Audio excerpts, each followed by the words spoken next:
Okay.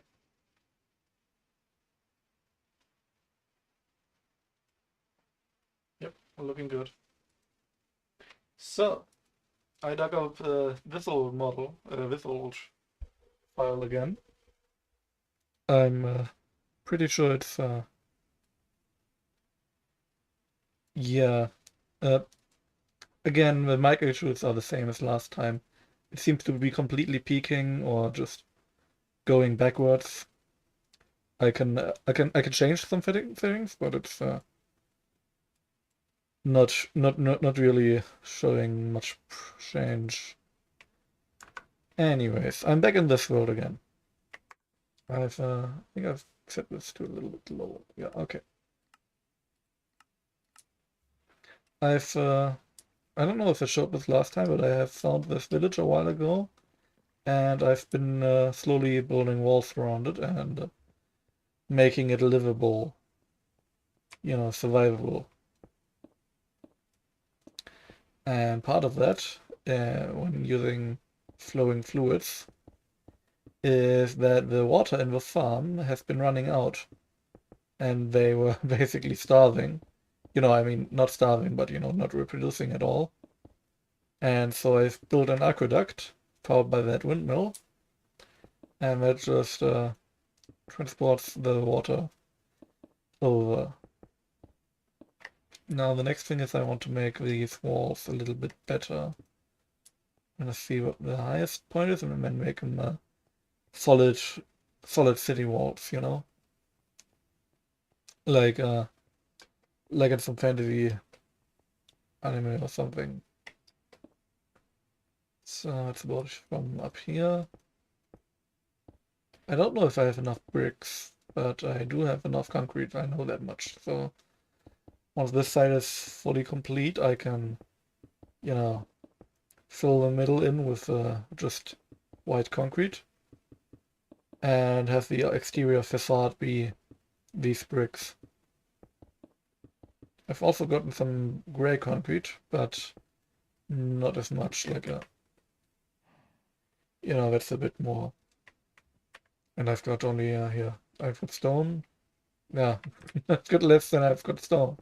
And stone is a rare thing in this situation.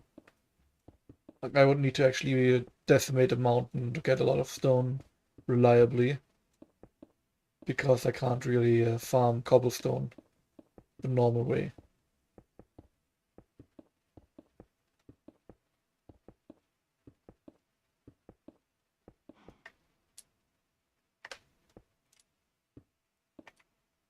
Mm, yes.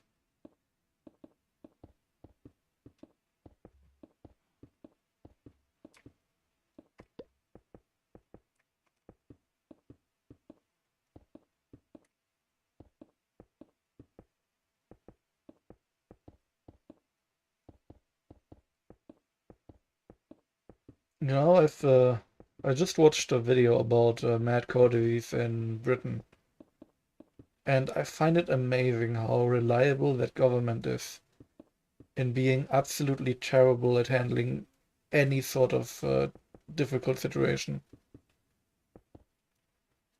I'm pretty sure if they had to build a bridge, somehow like 200 people would die, and they would pay the surviving family like 10 cents.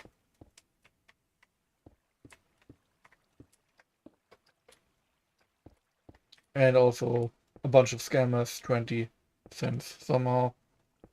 Like they would find a way of making it terrible for everyone involved.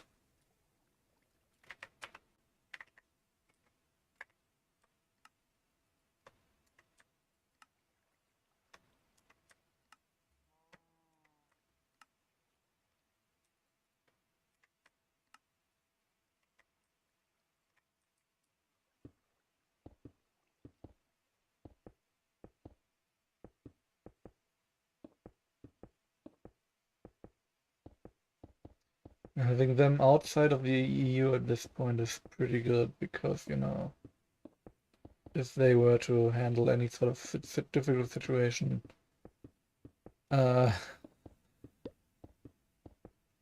you know, like a certain conflict going on at the moment, and having been going on, but having become news again in recent years. I'm pretty sure what they would do would somehow make things 20 times worse. Machine's difficult, but I think they are impressive enough at handling situations badly that they would definitely find a way of doing that.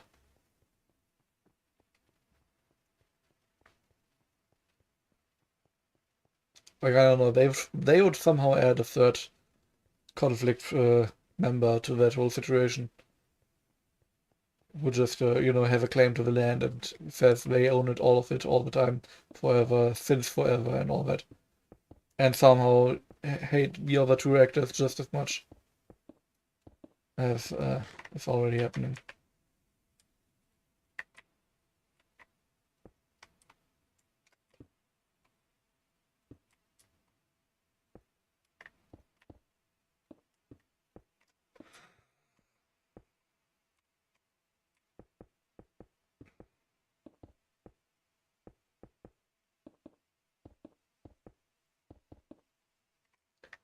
I I fixed my mob farm back in the home base up a little bit. I added the redstone controls. I added a bunch of other spawners I found in dungeons. Skeletons and zombies so far only. But, spiders would be a problem anyways.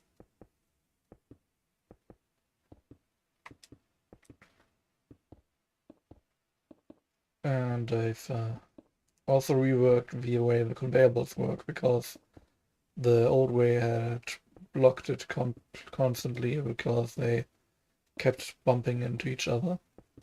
So what I've done is I've fixed that. I've reduced that. It can still happen, but it's not gonna be as much of a problem. I need to get rid of this mod. It's completely broken. I don't even know what I do. I just thought, hey, maybe some critters could be neat, but I don't know what they are doing. I think they're supposed to be trading in something, but I have not been able to figure out how that works, and they keep spitting out an error.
I have enough, it seems like it.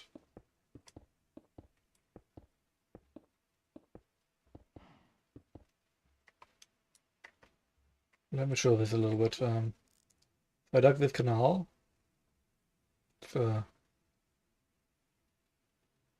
going down about 2 blocks, and it's getting pumped up. Yeah.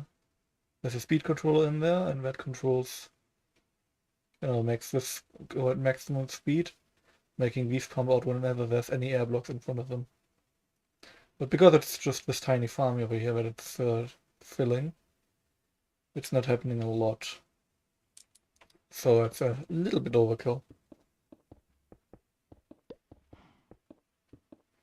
It means that if I ever want to split it off and have another farm somewhere else, maybe, I can easily do that.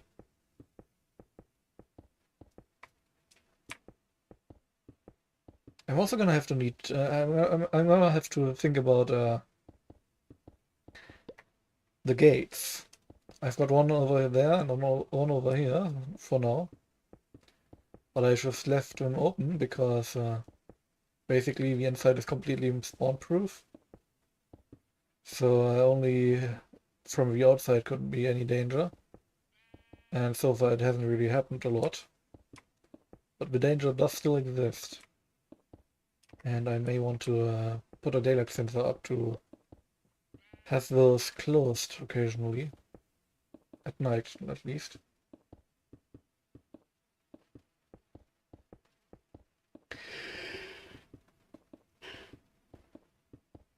I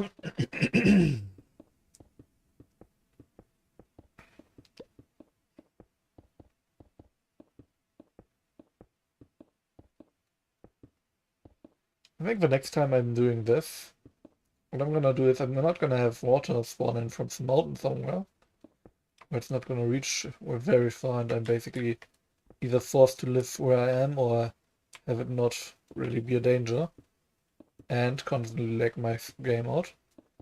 What I'm gonna do is find the mod again, which basically floods the entire world. I did find one that does that, but I disabled it because I wanted this experience, but it's working. But instead I got this experience that it's not working. So, you know, that's an issue.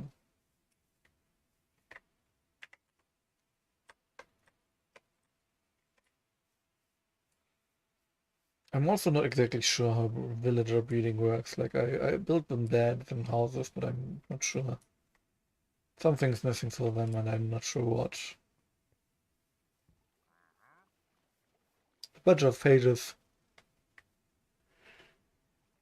A bunch of other pages on the Minecraft wiki have very neat illustrations. Like, for example, how far and in what heights water can water farmland.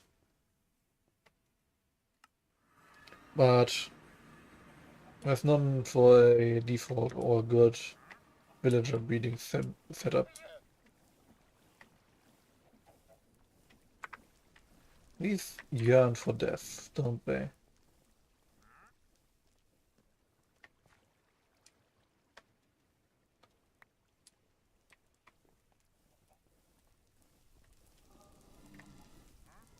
Since I found out about them targeting higher blocks that they can reach, it makes a lot more sense because contraptions like these are generally a little bit higher. But still. Okay, it's coming down.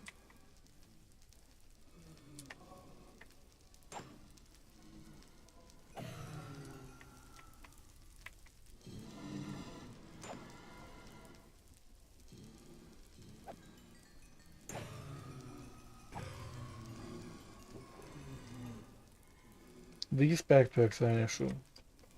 Spawn mostly from zombies, sometimes from skeletons.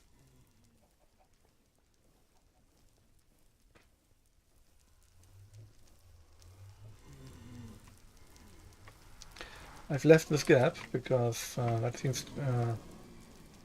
to be one of the issues that they keep flooding on their own line. And so this is a little bit less efficient, but it does leave them a little leeway to not constantly be bumping against each other at the exit hole, blocking the way.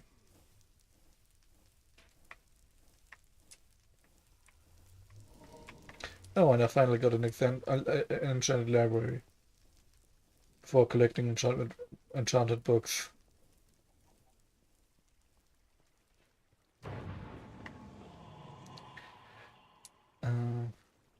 That seems like a skeleton. No. I found an issue with my armor. I've only got the leggings. And I got this enchantment called Rebounding Axe. I think I'm about to show you what that does. And why that's an issue. So they are an Apotheosis or Zenith mob, which have special effects, more health, and drop a special item.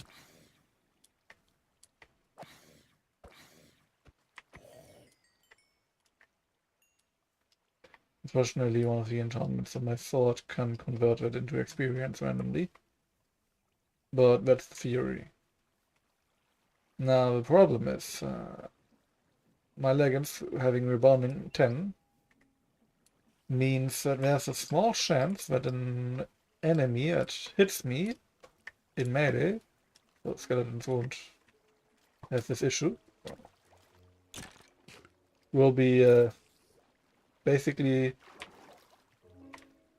thrown back a bunch. And having it on level 10 means a bunch can go like 100 blocks. And so if you've got a mob which can drop some item you may want, being thrown back 100 blocks when it touches you, that makes combat a little bit more tense.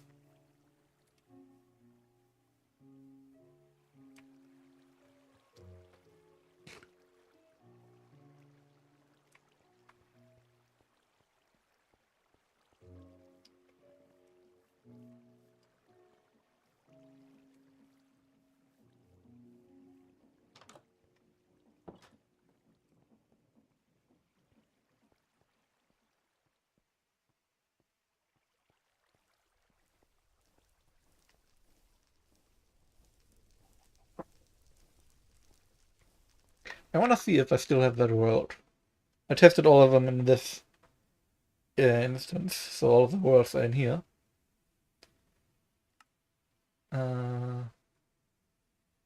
Doesn't look like it now. I did have this test, which is what's it called? Custom? Single biome, that's it. And it has this general setup here. So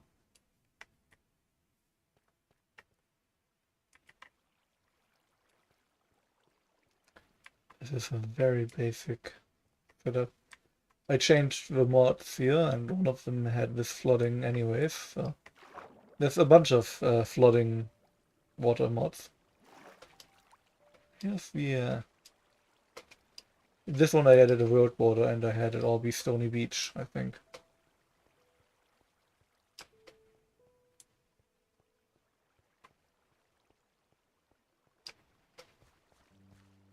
The big issue was that I wasn't sure how I can proceed at this point.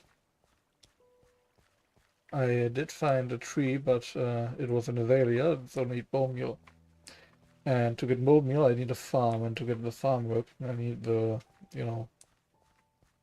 farm to grow, and that's taking a lot of time.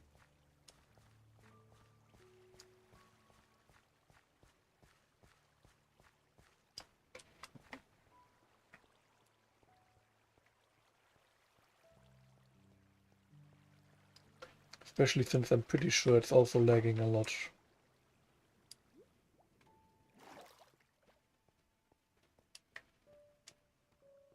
But yeah.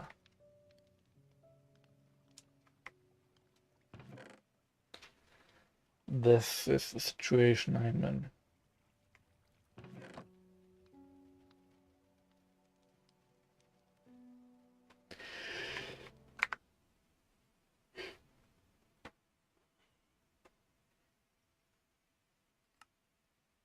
I am gonna throw on the farming mode one moment. I've got, yeah, that's in farming mode. I need to take a quick break and we'll be right back.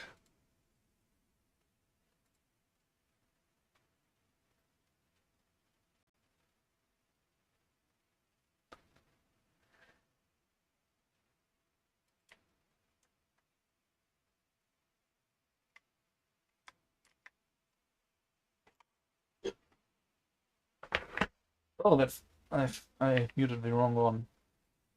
Almost.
I'm back. The time I set the autoclicker to is, by the way, basically made to make the most use of sweeping edge here.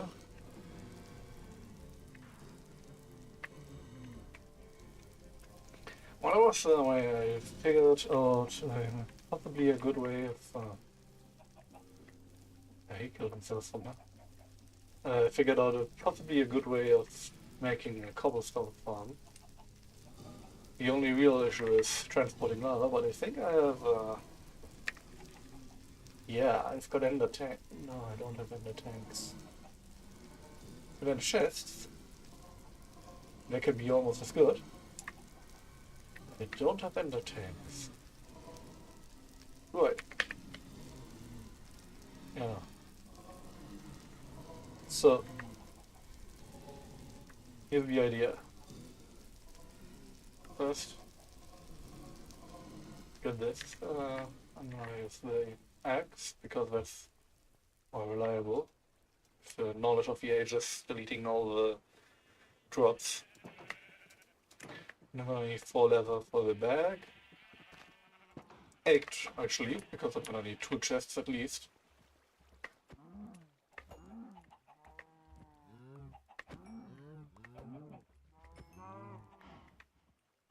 Oof, that's rough.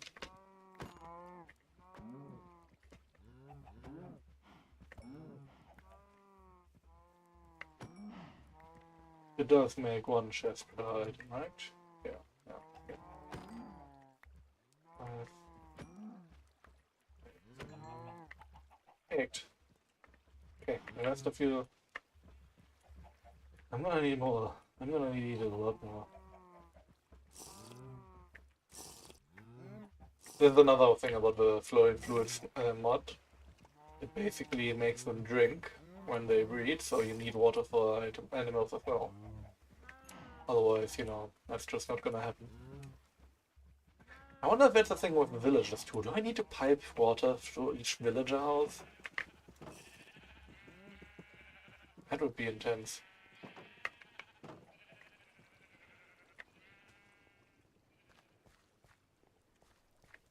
Man, if I were to have to do that, I think I'm gonna use pipes, like actual create pipes, and not... Anyways, if I'm gonna need 2, I'm gonna make 2. Get this. Ah.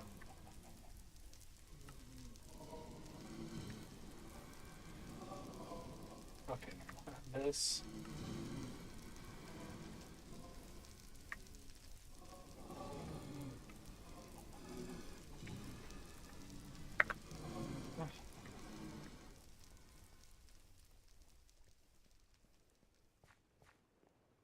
Oh well.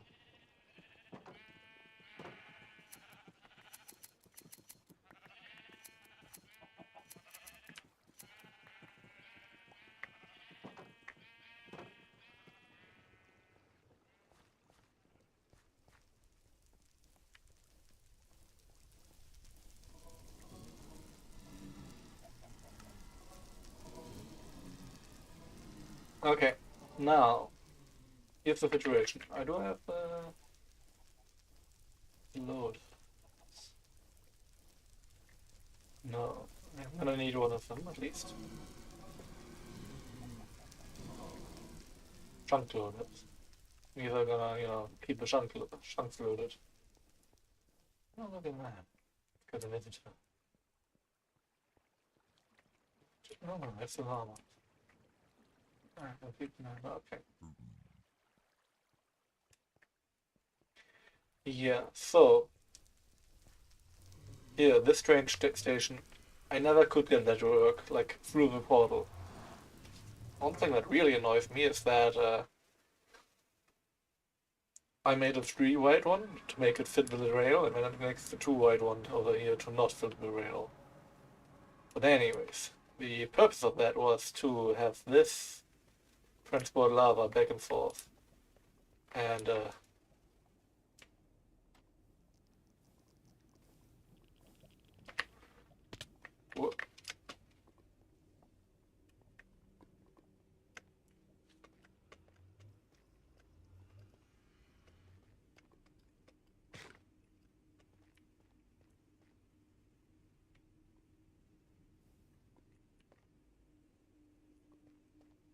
No, doesn't really quite work. How much? I need to check. Next 3,000. These rotational speeds should work. Yeah, okay. So this has now loaded these chunks always. I'm gonna need a bottling and unbottling situation to happen. First, let's see how the train fares over here. Yeah.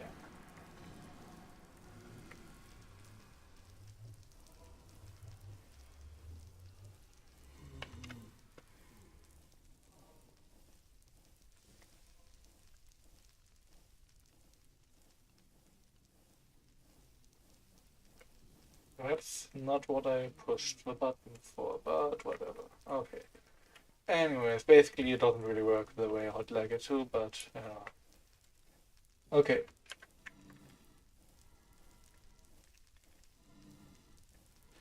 What's a spout? Spout is what I need.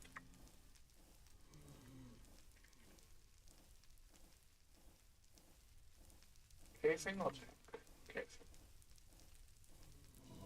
Oh.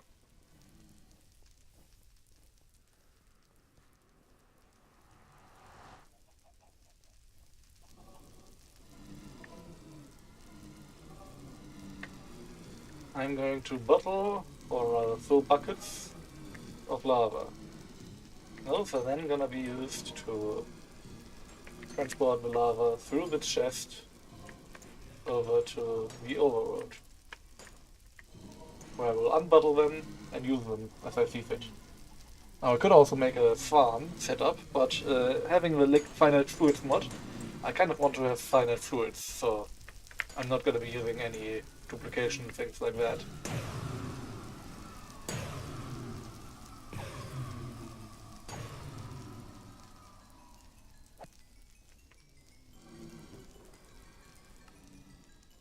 Yep.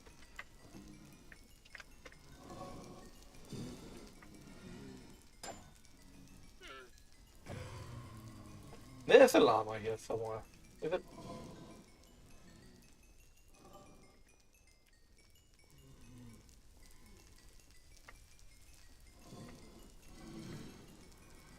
Yeah. Maybe in the furnace room. Nope.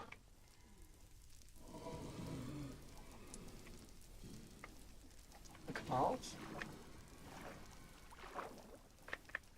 Doesn't look like it. Oh well, I only really need.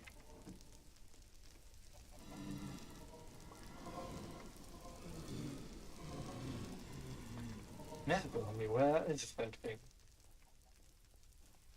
Over here? I didn't hear it over here.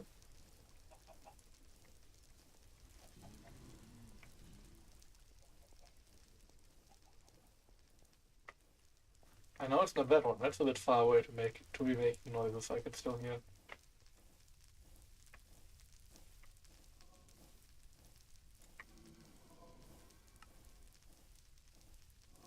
Okay. So I'm gonna be having incoming and outgoing. I need filtering. I've got filtering. I got chests. You're probably gonna want this to be involved because that's just gonna be making things a lot easier. You should also prepare a big tank. Yes, I've got that. Okay. So.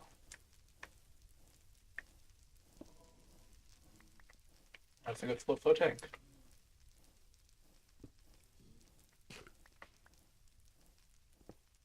Bounty FP is giving me random resources.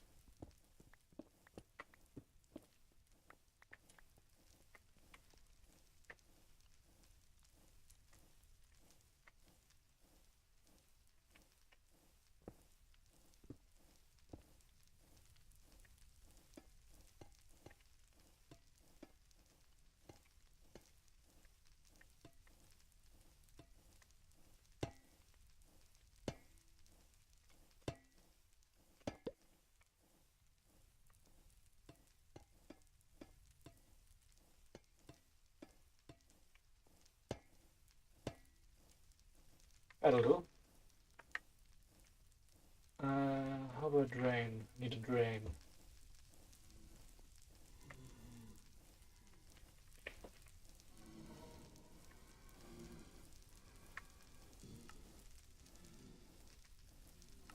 I've got a drain. So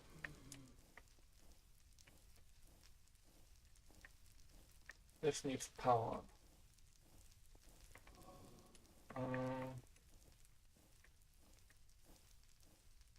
I'm just gonna leave those there. I do have a window. I do have parts of the window. Do I have all parts? I have all of the parts.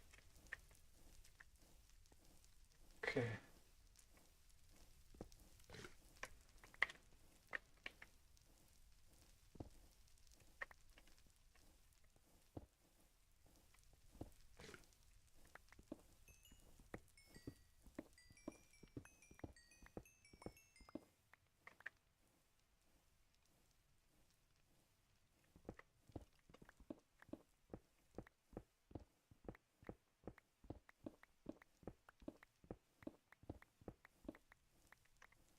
I know in one of the all the mods mod packs, Bounty of the Earth can, or Boon of the Earth is it, maybe. The Boon of the Earth also gives you GregTech materials at almost completely random. And that's no good. I had to get an entirely separate backpack just to deal with that.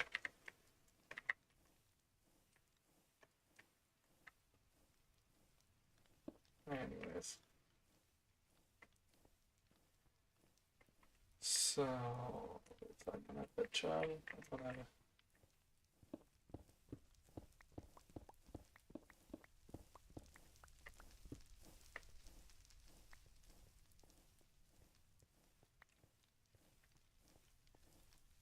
Let's see.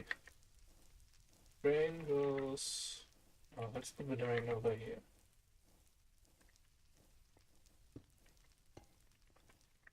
Then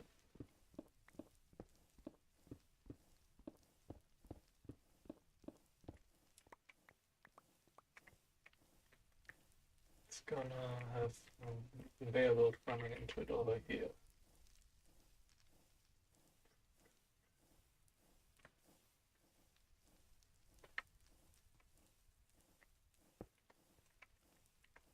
And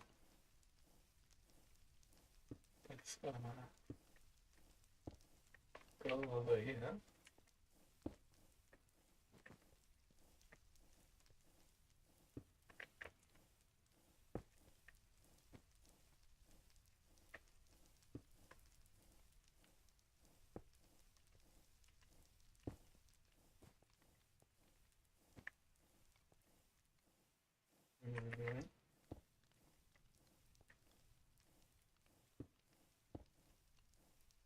I've got a plan.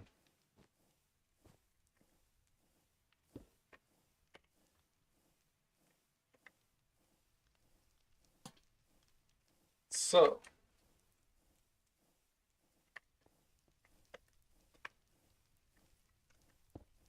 one of the ender shifts is gonna be up here. And it's gonna have a brass funnel entrance, an exit. That's only gonna pull full lava buckets.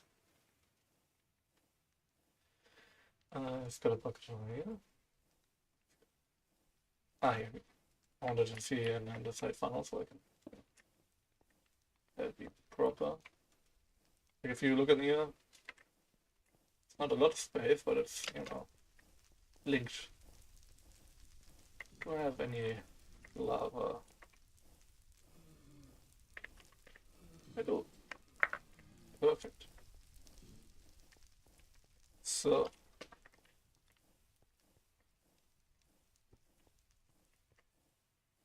and this thing is gonna have at most 8 buckets in the system. It's got 1, lava bucket in here. That's gonna be pulled out as soon as this whole thing gets to moving. And when it then reaches this one, it's gonna be drained out. It's gonna be pulling the lava into this tank. And the empty bucket is gonna go back into the chest, where it's then gonna be on the nether side filled up. That's the idea. Now, let me throw out all of these Spoon of the Earth ores. I don't need them. At least not in my inventory.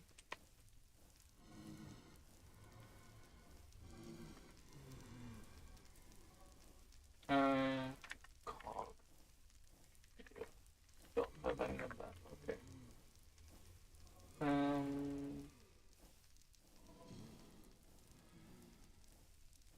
There we go.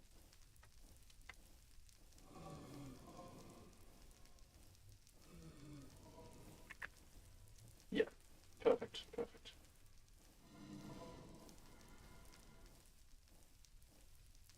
So,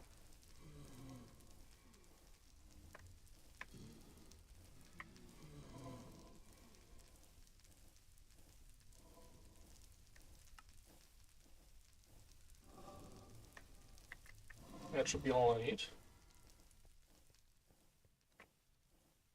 I think it should be on the outside.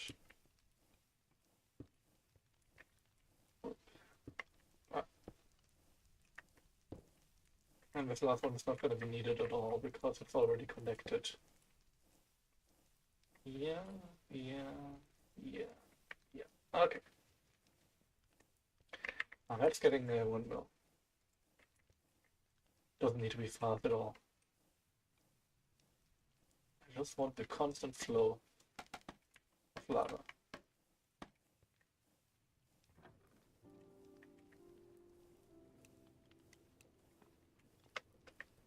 There we go. That's I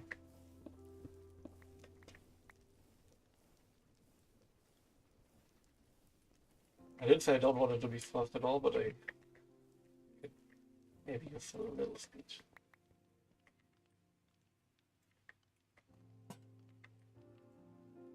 Just a tiny bit.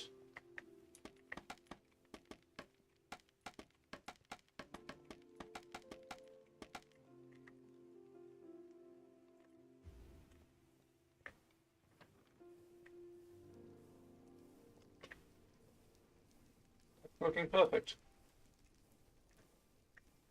Now for the pumpkin. Get that. Do I have any? I do.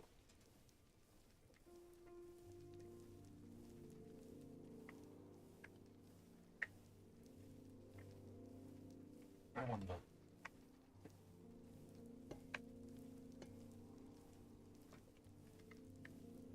Wouldn't it be nice if that's all I need?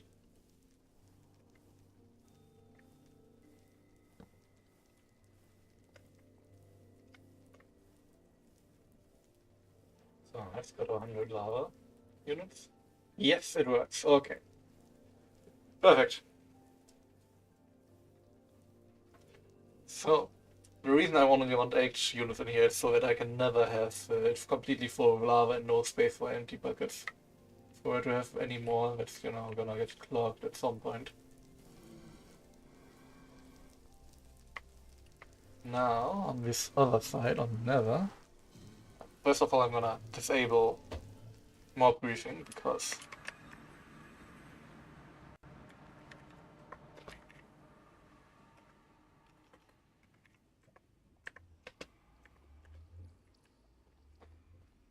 I don't want that. Next, I wonder if I can make it just with a depot. I were to use a shoot. No. Okay, so I've got this. Has the 8 empty buckets. Those need to go out into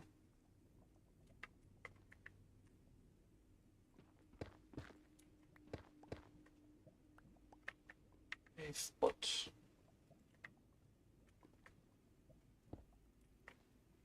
gonna be filled up by this spout. too high, too low.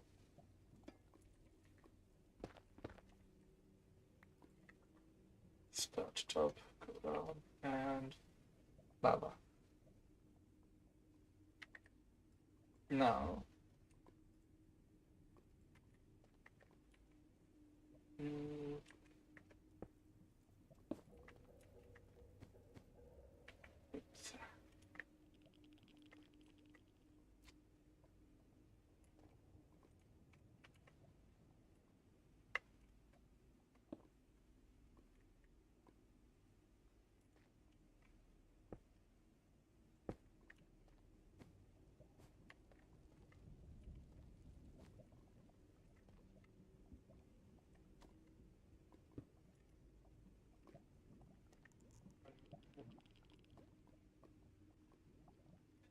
That's up.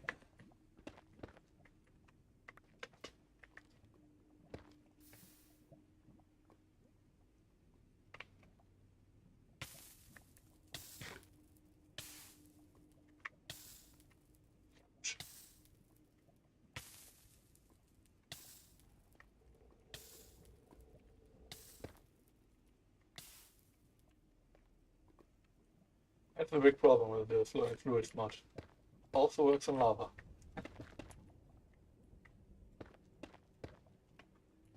So.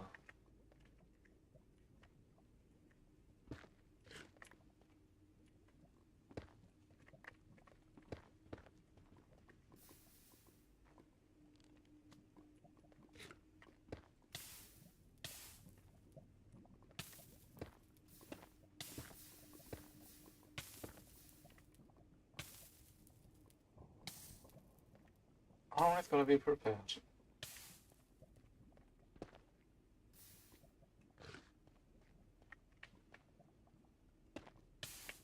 Ow. And not hasty.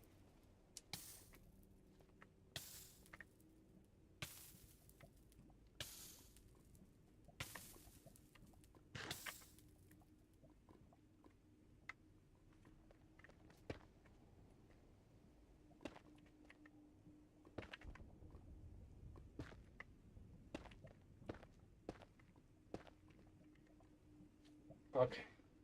So.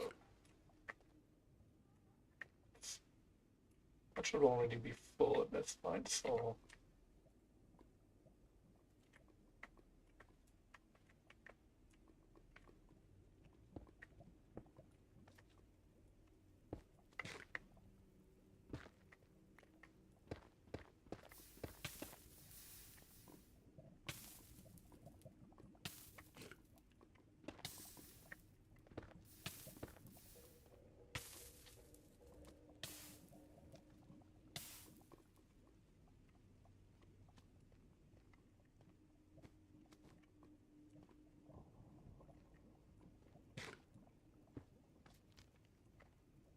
That's not what that shortcut should do. Okay.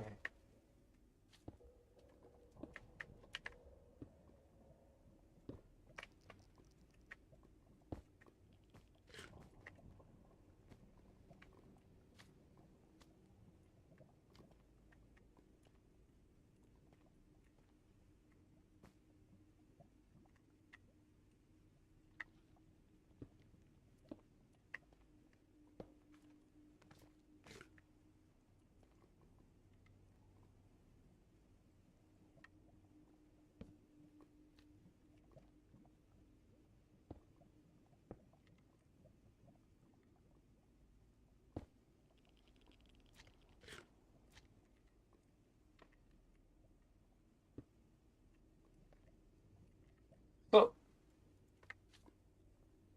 Goes in here. Comes out here. Is empty and only empty buckets.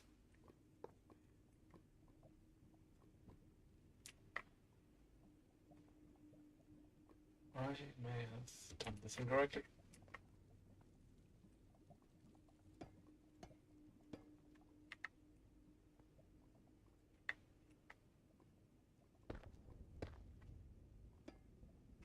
Ah, yeah.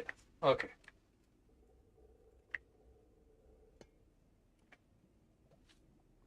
we go.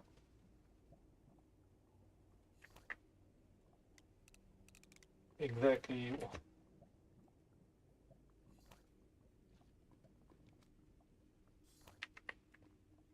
Now, having the chunk loader over there, that should be about, should be like 3 by 3, so that should definitely be still in range. If I go back outside, like back out, back to the overworld, I should be having a sort of steady stream of lava.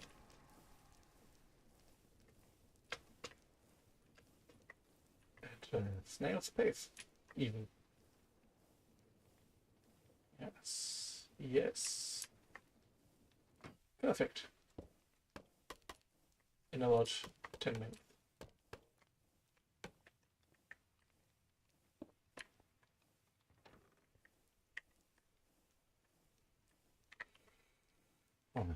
No.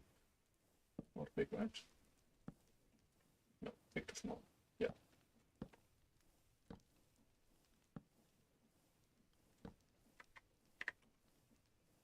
Here's a neat little trick. Oops. Prevent connections you don't want.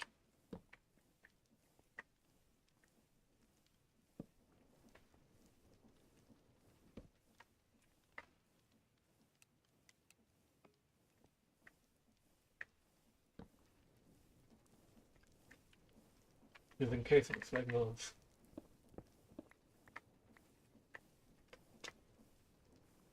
Yeah. That should now be completely automatic. So whenever it's chunk loaded. So if there was any issue here, that would mean something's not right.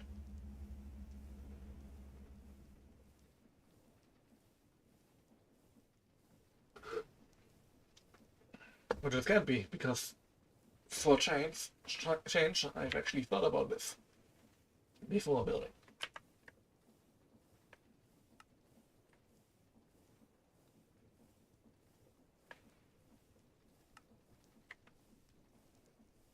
Looking good. That's gonna be slowly working away.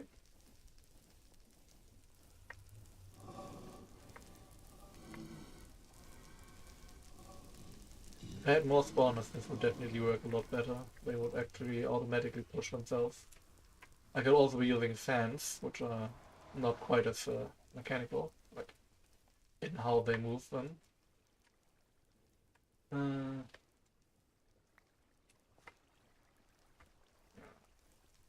Those would take a lot of stress units.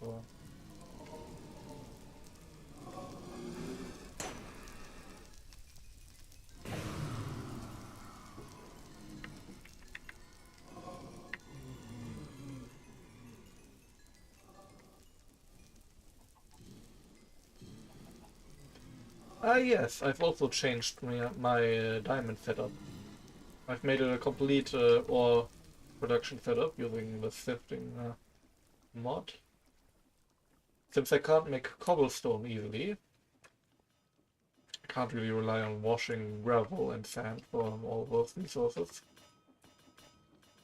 So I've got this setup, which, you know, pretty good. Diamonds are gonna be staying in here, but they are secondary to my main goal. Here is where the experience goes, and this is the centerpiece. Any gravel is gonna be split out here, which is gonna be distributed to those depots, and also be funneled out into this, to the deployer down there to push the gravel into this sifter. Extractinator, Terraria style. And it's gonna be producing these resources. Also diamonds, but mostly gold, iron, lapis lazuli, and you know, all that stuff.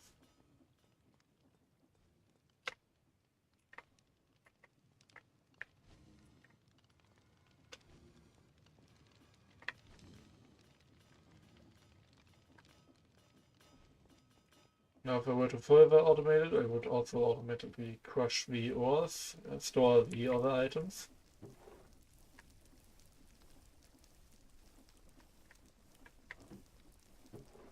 But I'm not quite there yet. Like, I would then crush them, wash them over here, and this is where that ends up.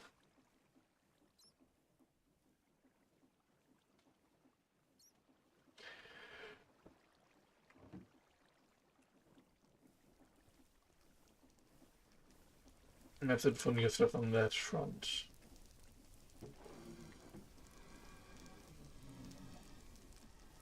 Now, let's check out the village. Right.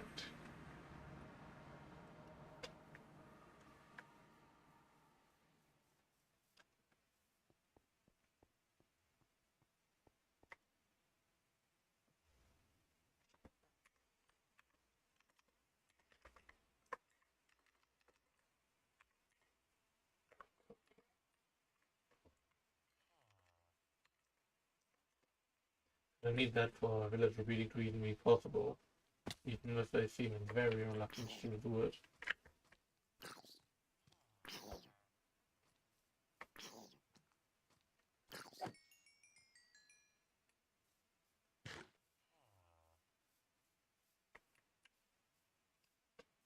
Where are you going?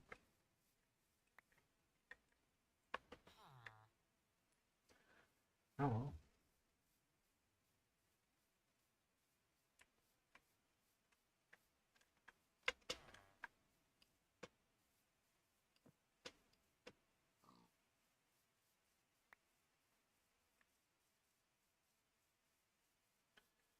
I provide them a farm that actually works in this new environment. I make it bigger. I give them beds. I give them. Like, they're not kind of squarey, but they are beds, right? So, what could be the issue?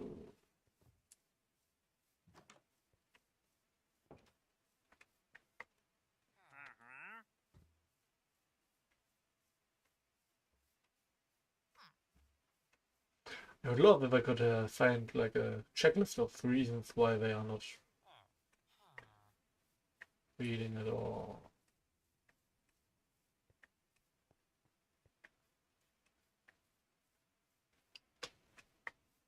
Is like, do they need one bed per house and that's it, or like they can reach them? You know, they are actually they're going on the buildings. I can't imagine them not to be. This may be oh, yeah, no. Oh, look at that. Okay, it is working. Perfect. That's good. That's good. I'm gonna rearrange myself. Okay. Okay. This PNG tuber thing is really not working when the mic is constantly peaking. I mean, really. Like, I mean, it's not peaking, it's not even reacting at all at the moment, is that? What have I? Put these settings.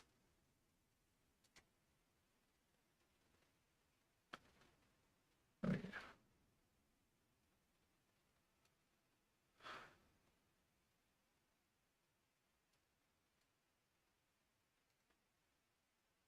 Default. Test. Test. Okay. So now it works. Something had the wrong mic selected somehow. Ah, frustrating.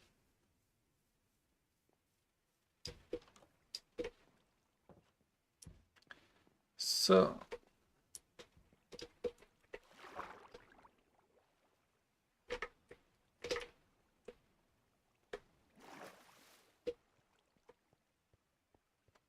one small tip when working with this mod: to prevent any overflow, you can just have little sort of gate blocks like these. Just capping the top, because it doesn't have any overpressure. Like, this cannot spill over into a tube upwards in any way, unless you actually reduce the space it has on this side. Like if I were to place pistons here and have them push blocks down, then it would spill over at some other spots. But that's not the case right now, so, you know, this is enough to keep this simple setup safe.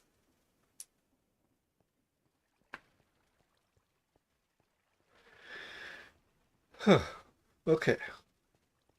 So, for 2 beds in that one, it's like 6 in that one.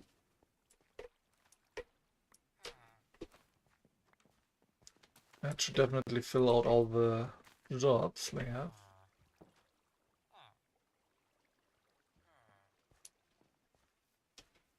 Let's see, do we have any new...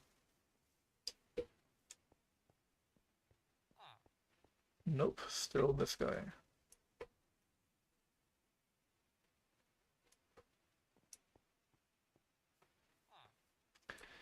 Well then, let's see about planning this outer wall. I want to make the wall like 2 or 3 blocks thick. I'm gonna be using concrete to fill it out.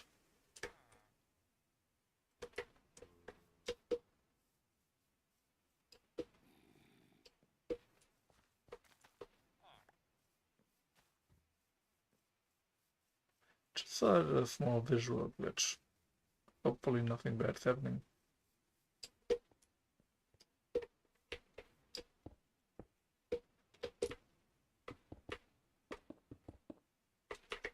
I'm just gonna be going around this outer wall. It's gonna be a little bit boring.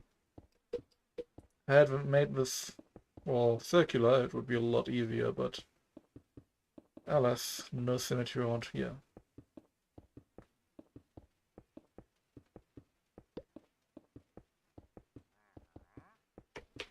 I should 1 minute. I've got this video going still, so it's a video about mad cow disease, so it's gonna be a little bit uncomfy. Yeah, okay. Let's see, studio mode. No, yeah, studio mode. I can now make. No, that's. Oh no, yeah, that's the preview. Okay, so I can now.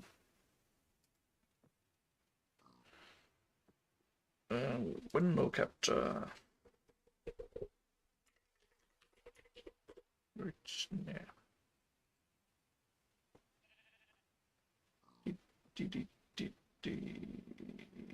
Mad cow disease.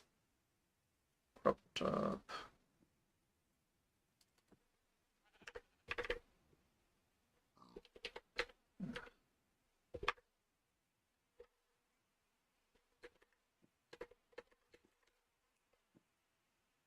That's good. Bottom 400. Nope. 300. 20. That looks good. Okay. Putting that in the bottom corner here. Okay, and trade edition. Yep. Okay. Yep. Any longer. On the 20th of March 1996, the Secretary of State for Health, Stephen Dorrell, was forced to announce that they'd got it wrong. BSE could, and did, infect people. There were now 10 known cases. The outcry was immediate. The public felt because scared. doing this without anything else would be insane. With the headline, BSE can kill humans. Beef consumption fell even further, and a week later, the European Union enacted a worldwide ban on British beef exports that would remain in place for the next 10 years. Confidence in the Tory government blew away overnight. However much reassurance came down from on high, though, it was all too late. People had been told over and over again that beef was safe, and suddenly it wasn't. Why should they trust anything else that anyone told them? And the waiting was the worst. Those who'd eaten beef or given it to their families knew that the damage might already be done. They couldn't reverse things now, and there was no treatment even if they did develop the disease. Nothing could be certain. So in the space left by a lack of answers, doom-mongering calculations sprang up. In worst-case scenarios, The suggested number of deaths ranged between 500,000 and 1 million people. This wasn't the first time a prion disease had ripped through a population. In the 1950s, a disease called Kuru began killing the 4 people of Papua New Guinea. This was another type of transmissible spongiform encephalopathy, essentially a variant of the Creutzfeldt-Jakob disease under another name. It was traced back to ritual cannibalism, the practice of cooking and eating deceased family members to help free their spirit. Kuru most likely spread after a villager developed sporadic CJD, the rare type of disease already in existence, and his brain was eaten by others, and it was largely localized within the 4 people and wasn't widely known about. But history had shown that these type of diseases could be shared, and with deadly results. In Britain, as the 90s closed out, cattle deaths from BSE fell, but human fatalities rose. In the year 2000, VCJD reached its peak, with 28 deaths in just 1 year. This was nowhere near the numbers predicted in the mass panic of 1996, but it was still too many. After this, fatalities slowly fell, and it's now been almost a decade since the last human death from VCJD back in 2016. To date, 178 deaths have been attributed to VCJD, around 180,000 cows were affected, and over 4.4 million slaughtered to control the outbreak. These are devastating numbers, and in the midst of the chaos, people wanted someone to blame. They wanted to know how it could have been allowed to happen. In 1997, Labour swept aside the Conservatives in post-war history's biggest landslide. One of its first actions was to call an inquiry into the BSE scandal led by Lord Phillips. A year was set aside for investigations. It took 3. Finally, Phillips' findings were shared in the year 2000. The report itself That's faster than... damning reading. It does not shy away from placing blame where blame was due, but it also gives the benefit of the doubt to certain key players. Importantly, the inquiry found that the government did not lie to the public about BSE. Phillips concluded that those in power really did think that the risks to humans were remote, but this campaign of reassurance was a mistake. It was no wonder that Britain felt betrayed. If you ask most people now, they'll say that BSE is a thing of the past, an unpleasant chapter of history that we're all very happy to close. The families of those affected still grieve and still search for answers. It will never be over for them, but the rest of us can forget. For many, British beef is back on the menu. Burgers, steaks and pies have become everyday meals again. From the scandal of BSE, we have tighter controls over what can and can't go into our food chain. That sounds good. The Food Standards Authority. Beef is officially safe. But what if it's all too little, too late? Because, shockingly, there's a compelling case that VCJD is still very much with us. And like some sort of bovine sleeper agent, the disease might just be biding its time, waiting for the right moment to make a catastrophic comeback. In November 2013, the House of Commons assembled a panel of expert witnesses, doctors and professors with specific experience in prion diseases. Among them was John Collins, who was one of the first to confirm cases of VCJD back in 1996.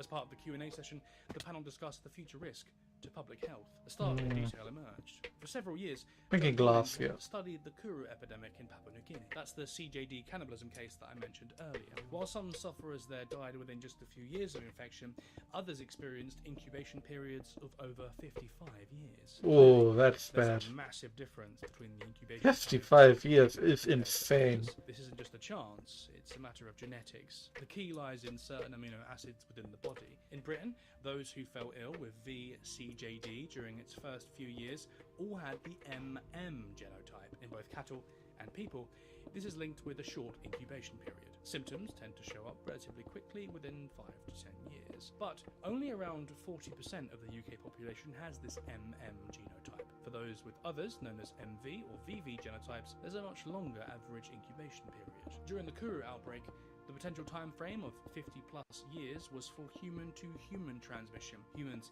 giving the disease to each other. In cases of cross-species transmission like BSE, incubation periods are usually longer anyway. This means that for some people with a certain genotype, the animal-to-human incubation period could actually extend beyond their lifespan. In a nutshell, they die of natural causes before showing any symptoms at all. This could So be we have, right? If V I think, we had once a disease specialist as a substitute teacher in biology. And what she basically told us was that the reason monkeys don't really suffer from some of the diseases they have is that they basically die before they show any signs. Like, you know, there's a species of monkeys which has, like, basically completely infested with AIDS or something like that. And the only reason it doesn't really bother them is that they die anyways before it shows any signs. Like, it's not that they have learned to reproduce faster than the disease can kill them. It's that they reproduce and die off before the disease can show any bad signs for them. That means they are not immune. They are simply outbreeding and outdying the bad things that can happen because of the disease. And well, if something like that were to happen with humans,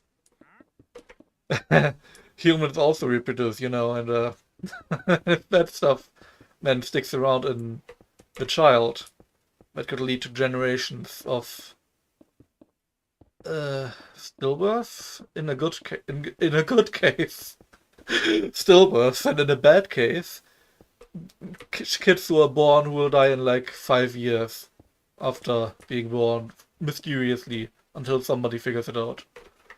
Which is, I guess, what he's about to say. CJD doesn't have time to manifest, we can argue it doesn't really matter. Those people will never have to suffer in the way that other patients did. And that's all well and good, as long as those long-term carriers can't pass it on to others. Unfortunately, though, as Collins pointed out at the time, we can't really be sure of this. People have been known to walk around with infectious diseases like cholera and typhoid without realising, but all the time, they pose a serious risk to anyone they could come into contact with. If VCJD is the same, carriers could live to be 100 while showing no signs of the high-level infectious prions in their tissues. If they donate blood or organs, contaminate surgical instruments or needles, or even just cut themselves, they could be infecting others in their wake. In 2013, research by the Health Protection Agency estimated that 1 in 2,000 people in the UK is a silent carrier of VCJD. That's between 20 and 30,000 people within the population. But Collins actually doubts that figure, saying that, quote, there is really no way of knowing that at the moment, so it could be a significant underestimate of the number of infected individuals. In fact, there's a huge amount we still don't know about BSE and VCJD. We don't know for sure where it came from or when it started. We don't know how it managed to kill a small number of vegetarians. We don't know why, out of the thousands of people who probably ate that's probably going to be contamination at restaurants. The vegetarians, I mean.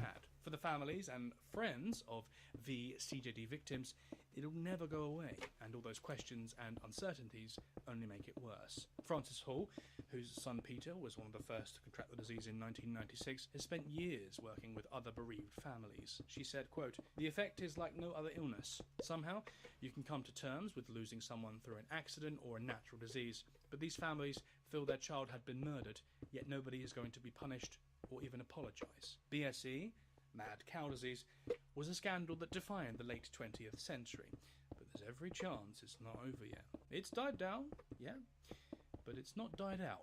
The final outcome is how many cases are still to come, or when it might, at last. Now I changed from my watching account to my streaming account on YouTube, so I have no idea what's happening next. Ah. Yeah, no. No. Whoops. Okay.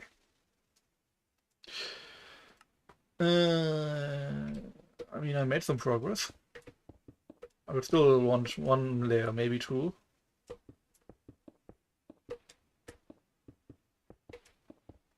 It's about to get nighttime as well, though, so...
This is about the height I'd like this to be at. I'm thinking at the top I'm gonna have yeah, like one layer of other stone for the top of the wall, and then the sides are gonna have little medieval, what's them called, you know.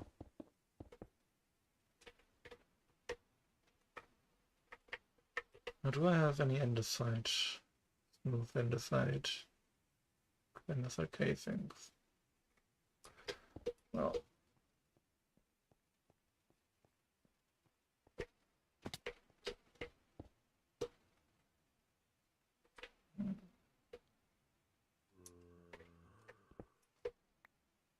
If I were to go 3 blocks higher, I would have to fill the last one with 1 block, and that's gonna feel very inefficient, even if it might not be any significant time difference.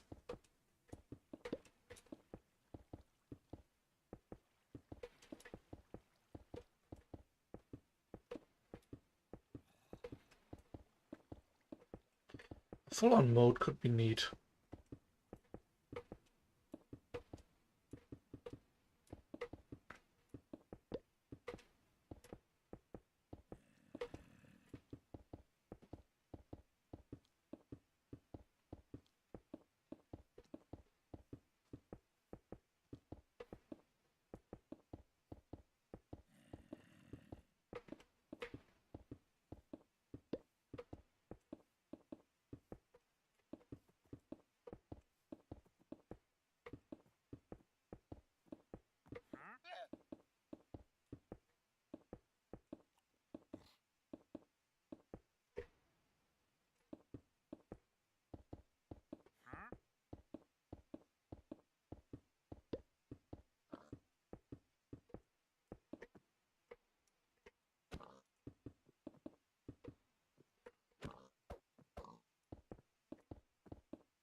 Uh-oh.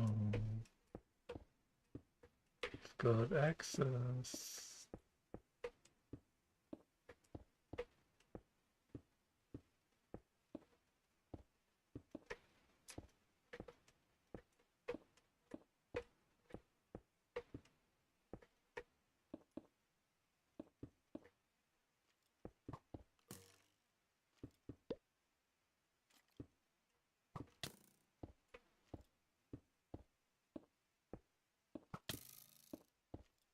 Again.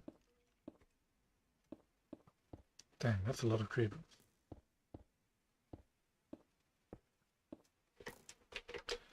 Anyways.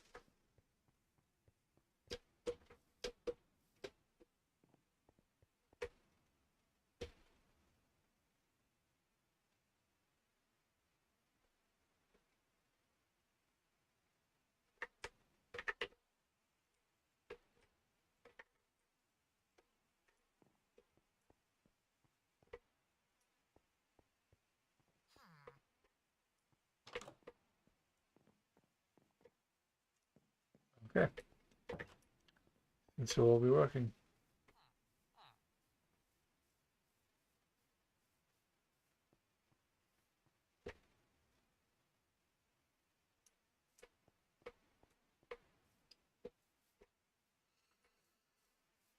Hmm.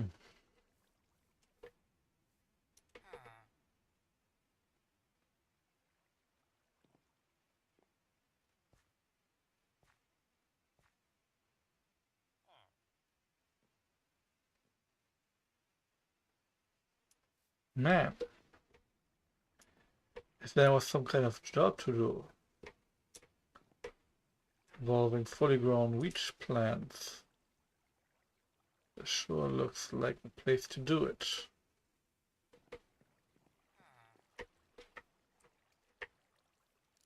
Don't you think so?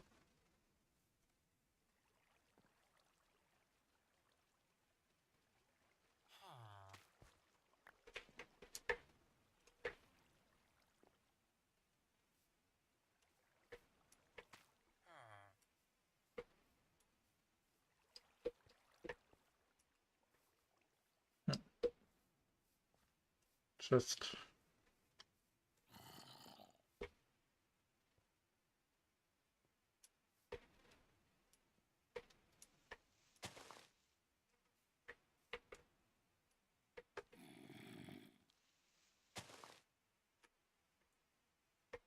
well.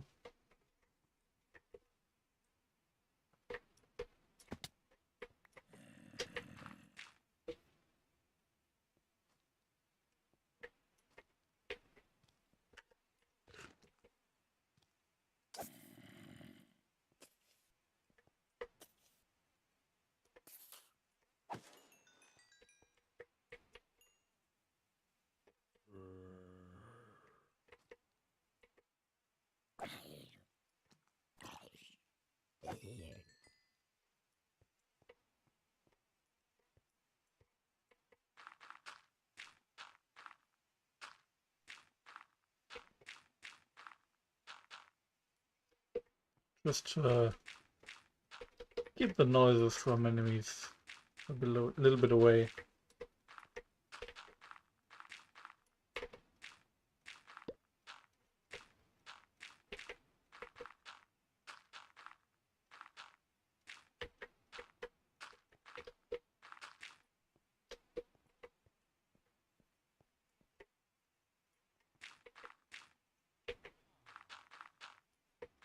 It can be down elevation, just shouldn't be like 2 meters below the surface. I think it's a bit close.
Let's see, what's the growth stage of those new villagers at?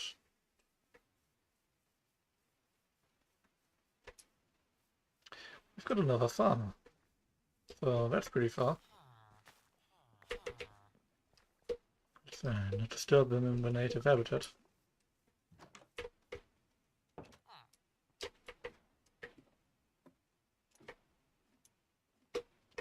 Serve at a distance.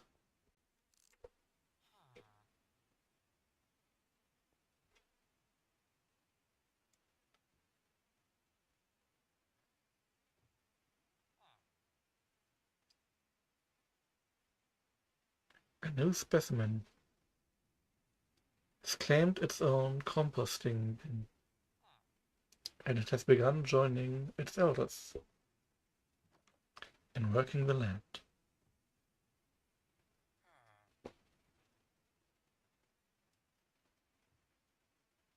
But no matter how much wheat it farms, its experience will always be determined by this random guy trading with him.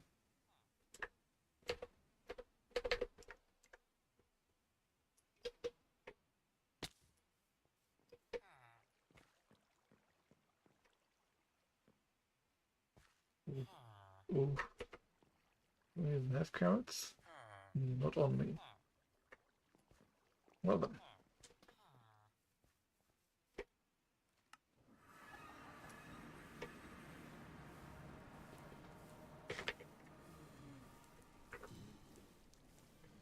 It's not gonna be enough. Let's check on the lava situation. That's looking good. That's looking very good.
Okay, let's see what's next.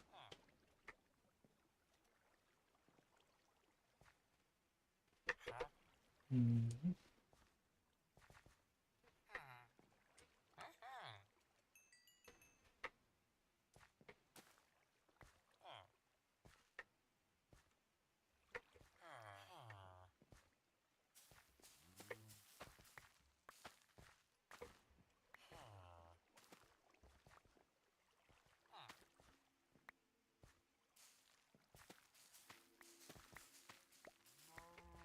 Let me just change the situation a little.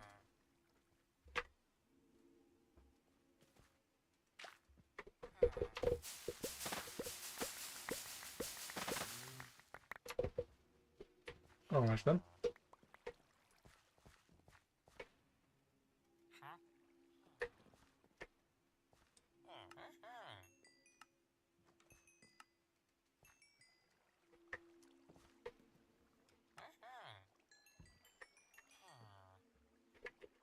Not that I need either of those things. Oof. Oh, that's rough.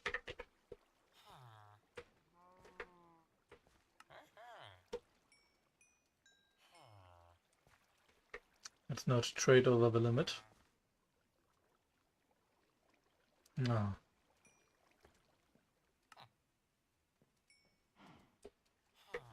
So. Night vision? That's pretty neat. How long? Oh, no, not long at all. Poison. Okay.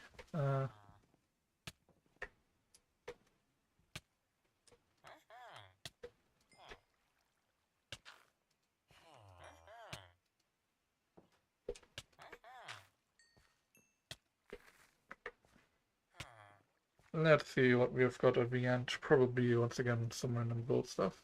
Yeah, random gold stuff. Okay, well, it was just to see what he has.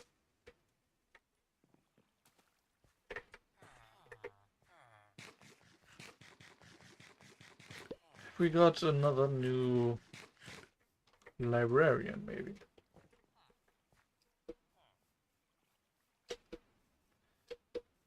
See some mob signs on the minimap, but no, that's underground. Still same old.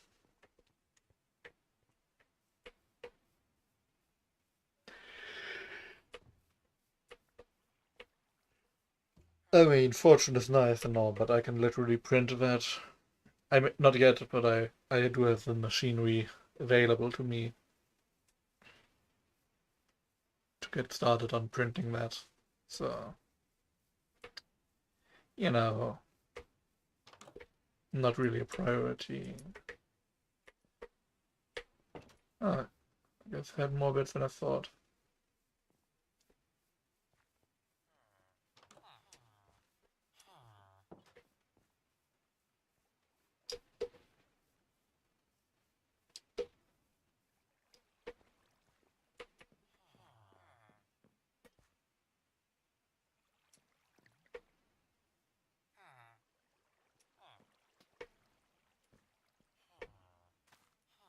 What I really want to know is, where to have like a leak somewhere. How much farming would I need to do to have a one block leak that's constantly leaking as much as it can be not a problem? It's gonna flood the whole area. Like let's say I put myself in a big dome and I say I want to get rid of all that water and all I have is seeds and wheat. How big would that farm need to be?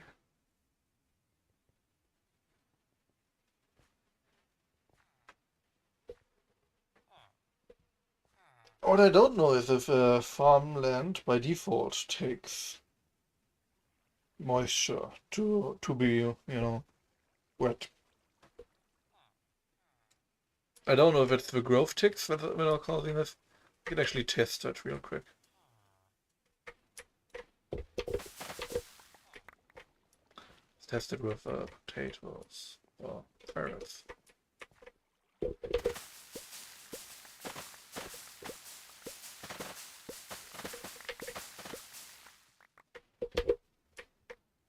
Doesn't seem to have any effect. No. If it did have one, it would have already changed things.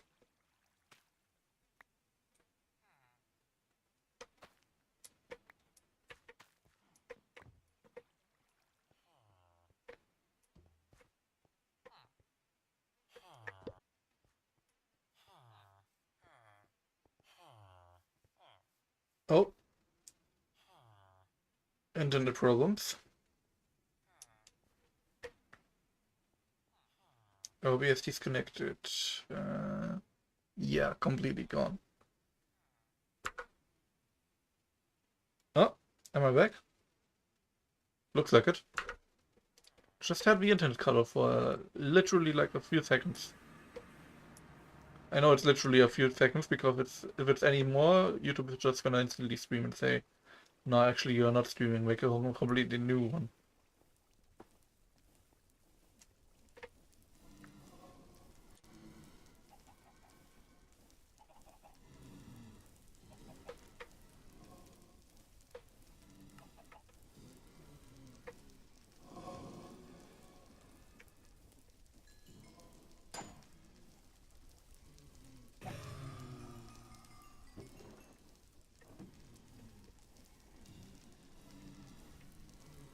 I think it's time to turn everyone off again.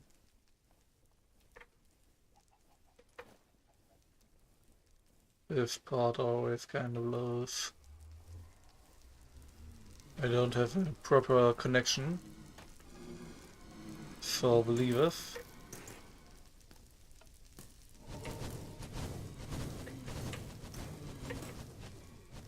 Okay. Now maybe we started war.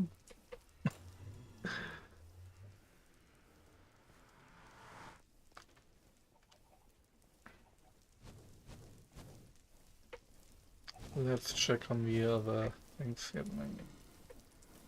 So this is at 2 minutes. Okay, that's rising again. I've disabled the melting of heat pipes because that system was just without any actual automated control systems. It's just not really usable, in my opinion.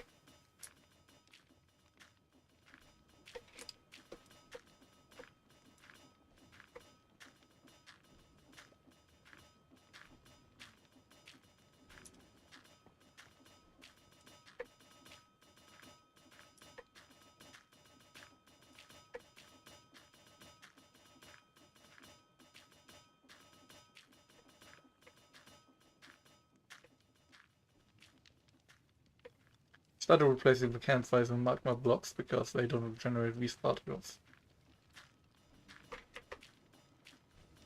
I'm not sure what the current bottleneck is in that process. I should definitely continue it though. It may be a weed.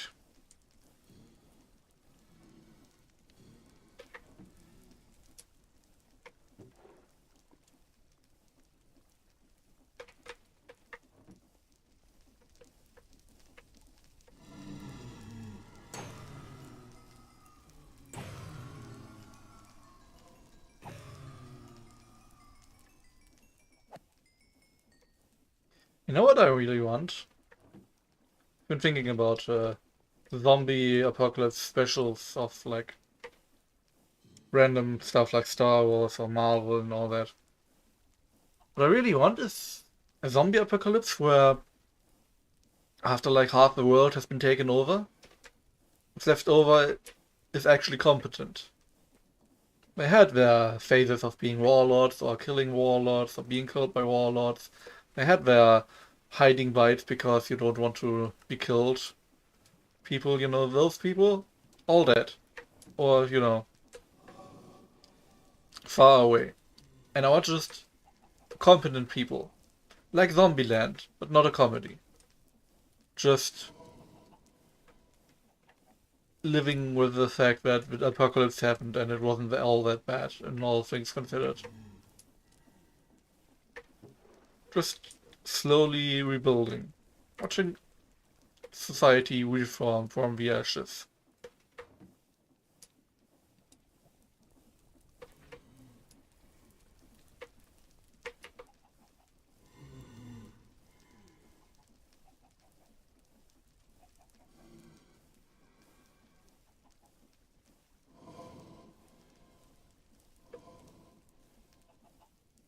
I think I may want to just enable skeletons alone.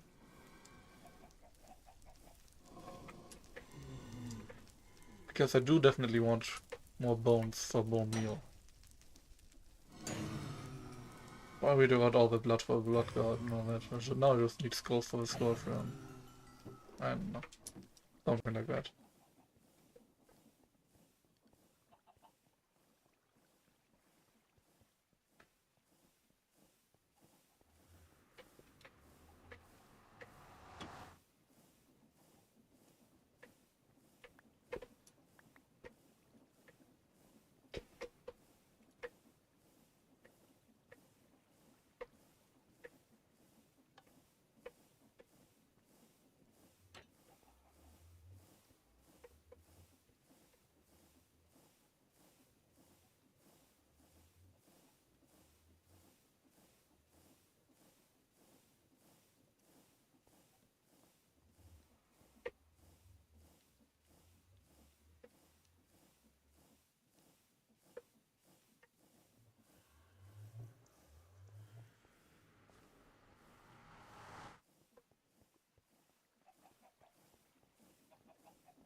Because, you know, all the basic tropes of the chaos that happens in a zombie apocalypse, I feel like that's already completely been done.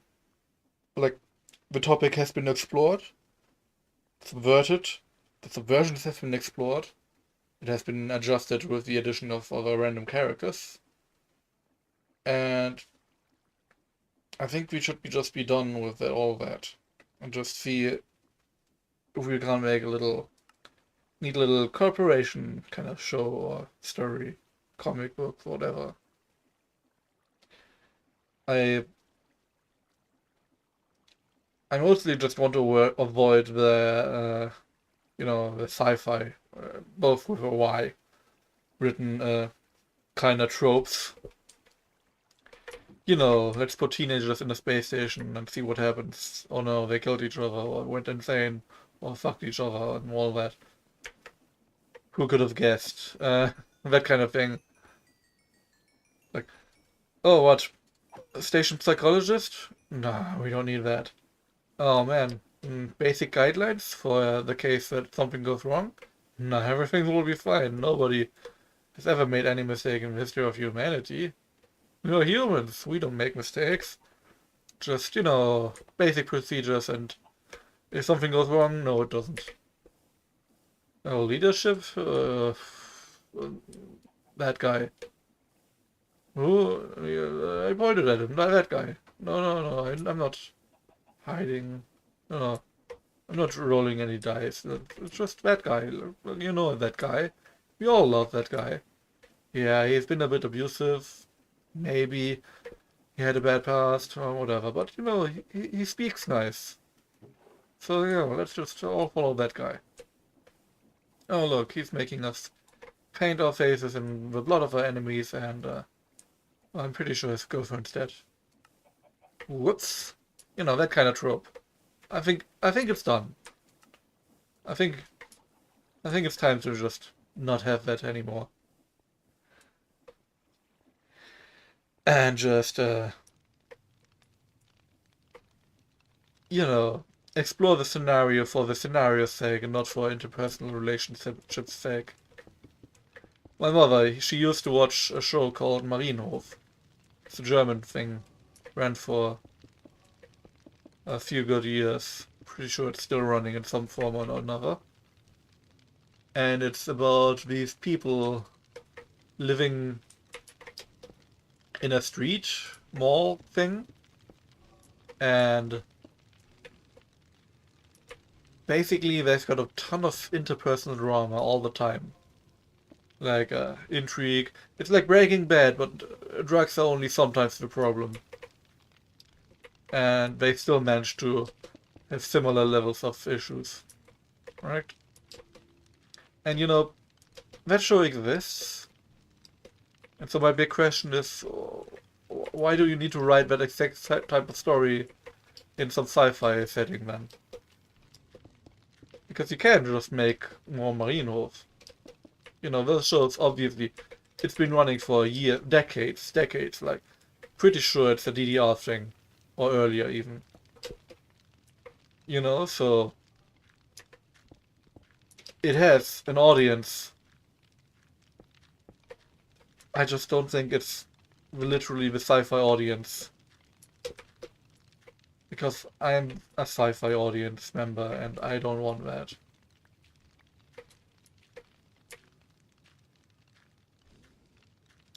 You can definitely write interpersonal drama into your shows, it's not... who am I to forbid something like that? I'm just saying, don't make it the whole point of the entire show when you've got aliens to worry about.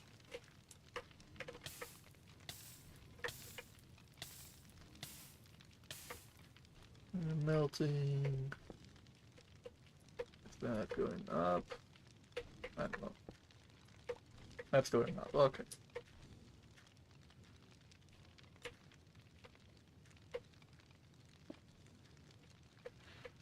That should be good.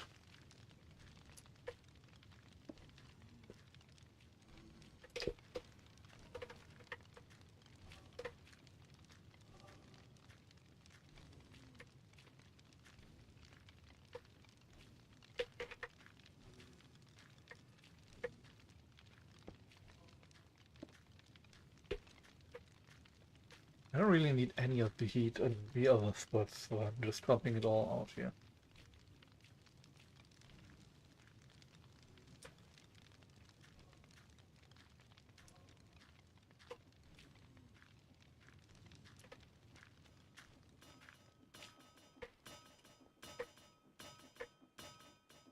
The next bottleneck after the heat is finished.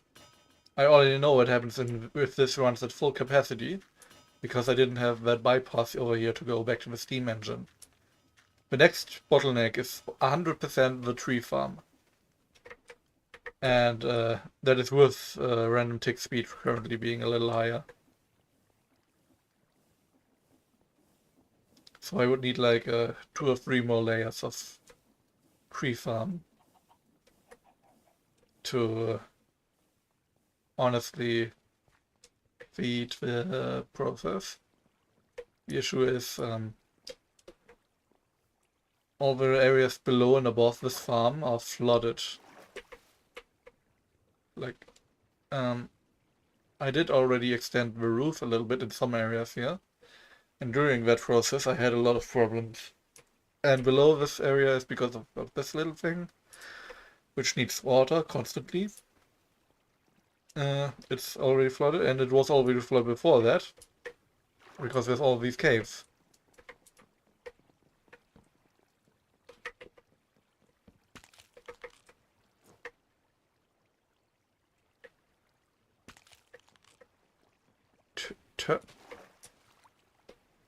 Turtle egg breaking sound? I think it's just talking about the crab shells, and both of them using the same sound. Probably. Yeah. Because if I'm accidentally farming turtle shells here, that's the problem. Wouldn't even know where turtles would be.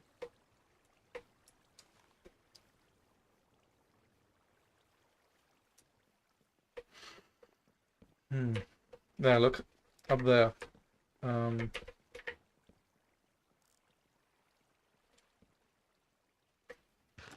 That's the current situation. So I think I would need to... yeah, let's see. I've got a whole lot of space above, which I'm not really using. I should just, first off, let's repair.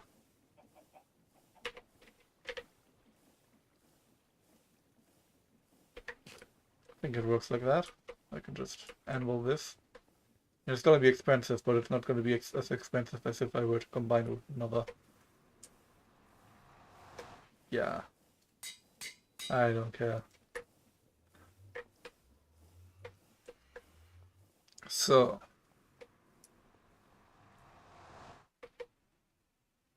No, I think I would need to go below.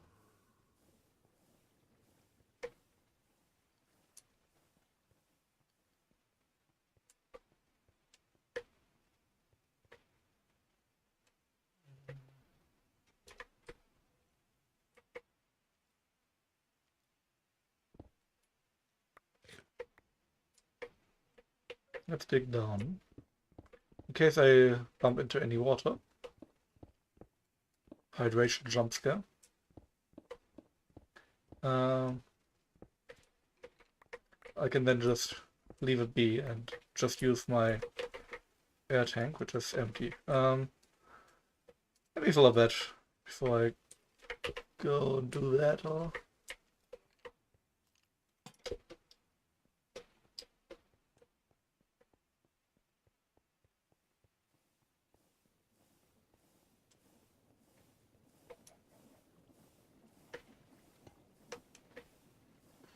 yep. Gonna drink something.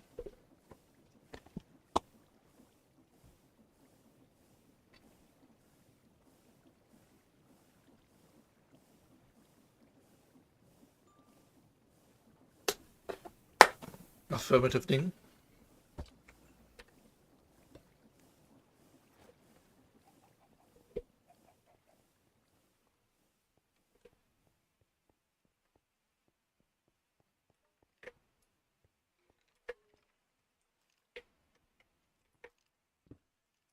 Yeah. Oh. See, it begins. And that's spawner. Look at that, isn't that nice? Okay.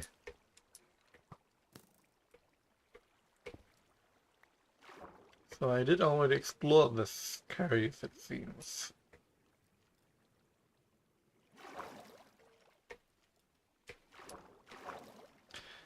Apologies, coming to steal your livelihood. Bye bye. Could always use more skeleton spawners.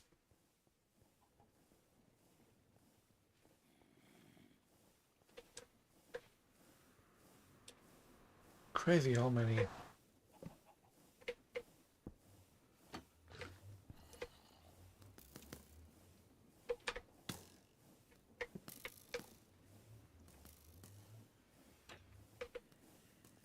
How many dungeons I've found so far is pretty insane. And just in the small area. I should go into spectator mode once and just see how much there is, because it seems a little bit much.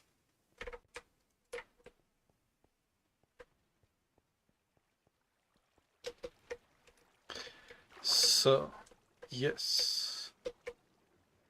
Now here's a new tech I'm going to be using this time. I will still be using a drill for the final touch, but I do have something new I can be using to make this whole thing a lot faster.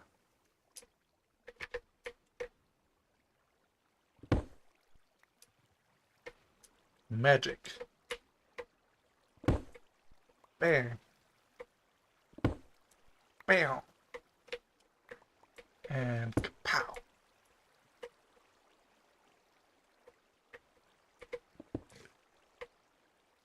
Look at that. Untold destruction. Go!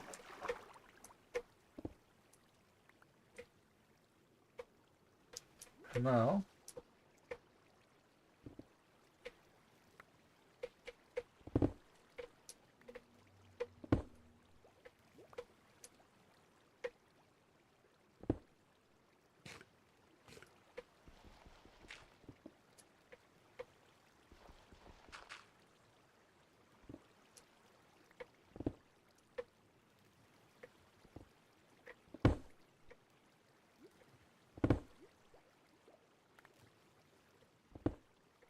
I don't know if this water is coming from outside somewhere,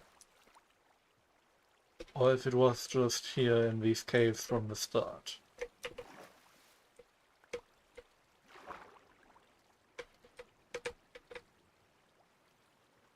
So, should definitely look at that. I probably figured it out sometime in the past when I was first placing those pumpkins over there. But right now, I don't know. And look at that, isn't that a neat circular area?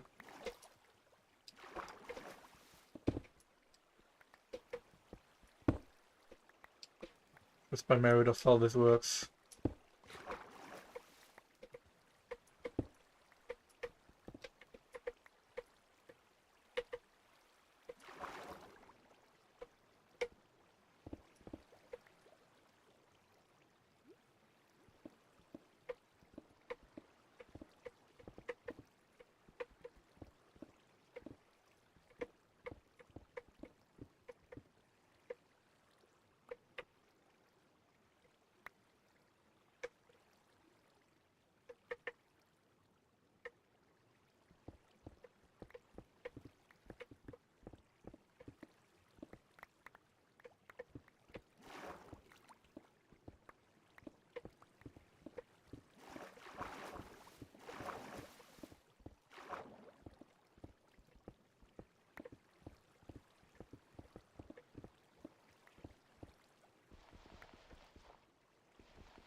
Okay.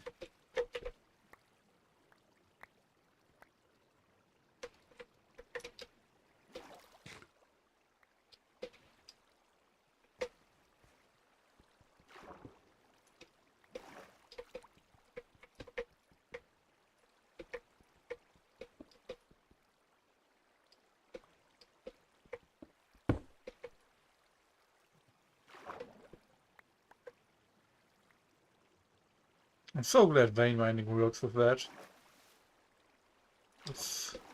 Okay, so water seems to be still coming up from over here.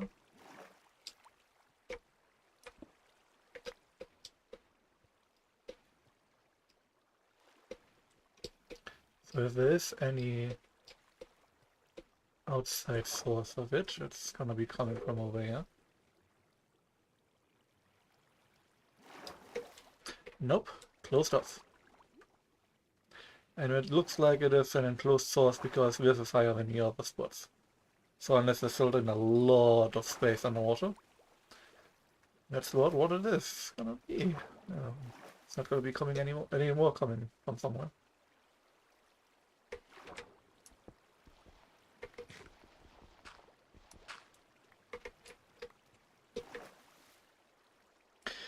Yeah.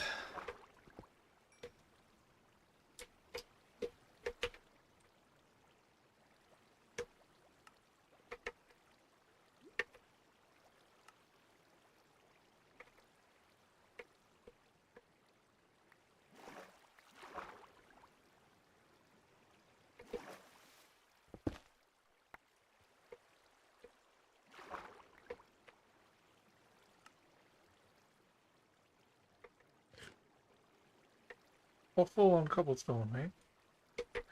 Let me mark where I've put the mirror.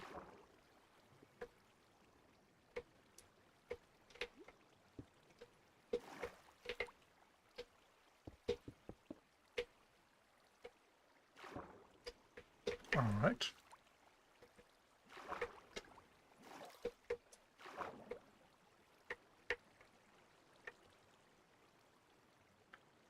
Alright.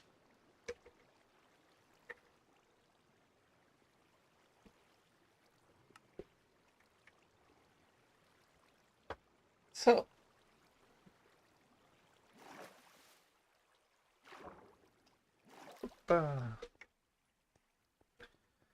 Let's work on getting that a little bit more rounded.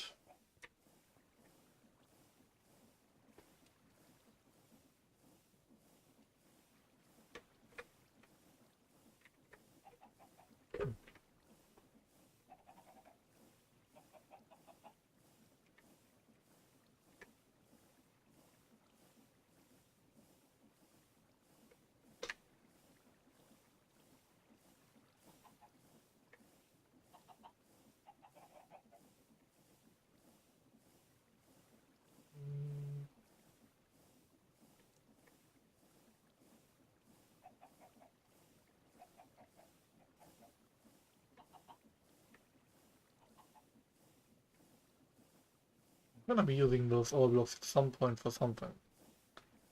I just have absolutely no idea what for.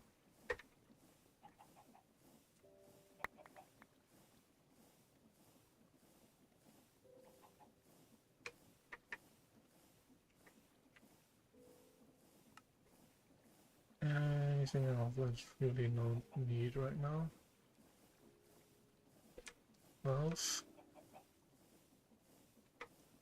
I'm guessing I have all my drills in here or in some kind of project. No, here we go, yeah. Definitely want more. Definitely want more than that as well, though. So.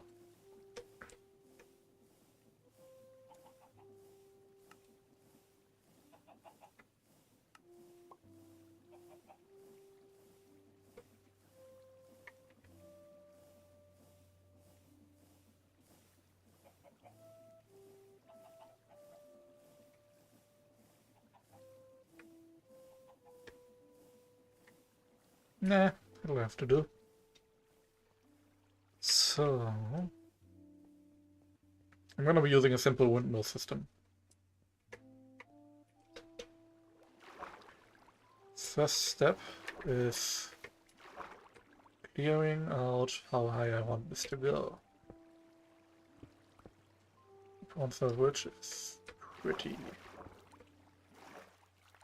high.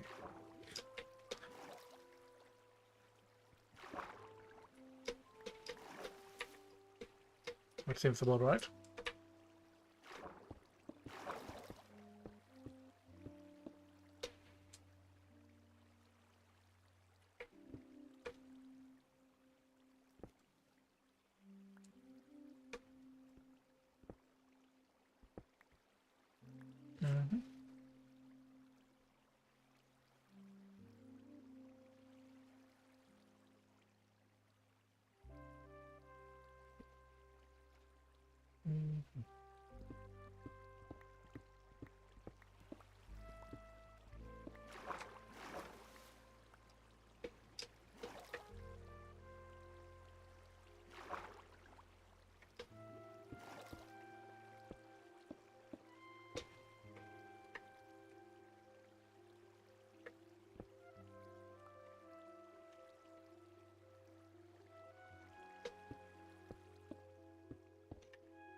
That area is going to be dug out anyways, so it doesn't really matter if I'm a bit clumsy in that direction.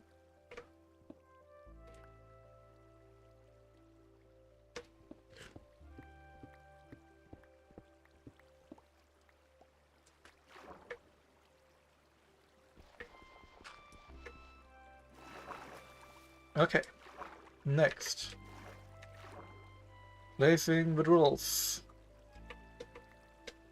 I want the area to be about this area, so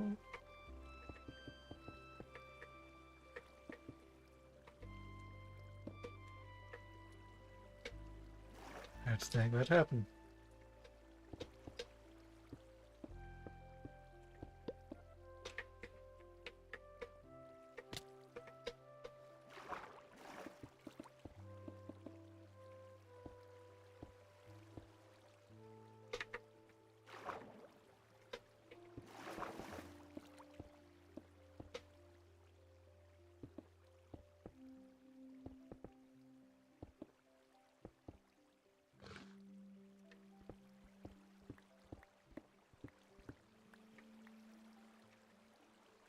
I'm not going to be needing that anymore.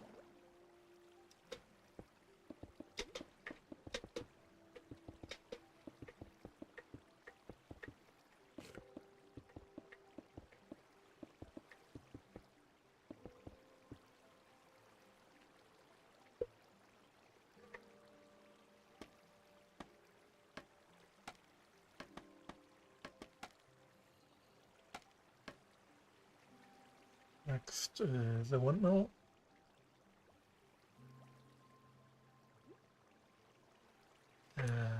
Crux of this whole thing itself.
And barrels. Normal ones, not sophisticated storage ones, because they are kind of glitchy. And will delete the items, or likely not. Ah.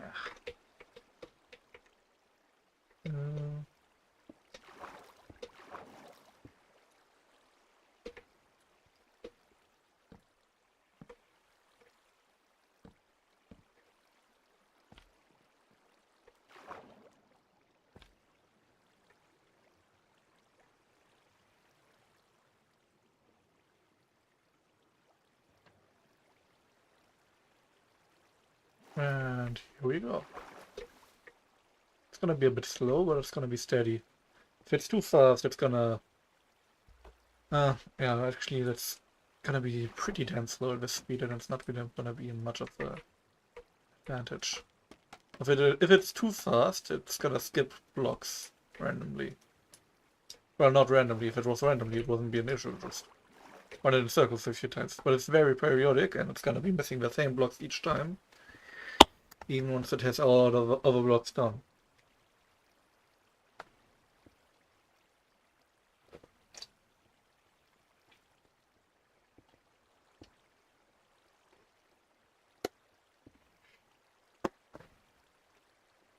One advantage of the system is that only the hardest to break block is determining the time it takes for one section to be dug. Like, in this case, it will probably be a random piece of magnetite. It's gonna break all of the blocks at the same time, but the hardest one is gonna be breaking last, and that's the only thing that's gonna stand between it and just continuing on if it's the perfect speed.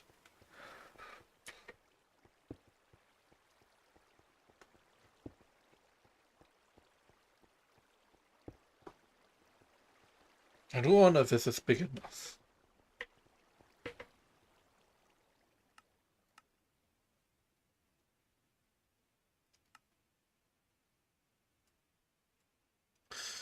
Can't really tell on this mode.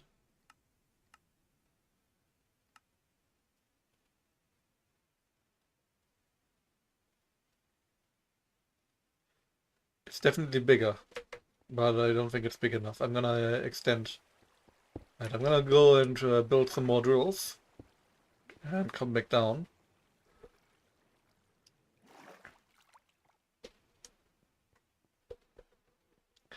Like the diameter it's currently having is gonna be the new radius. That's my idea.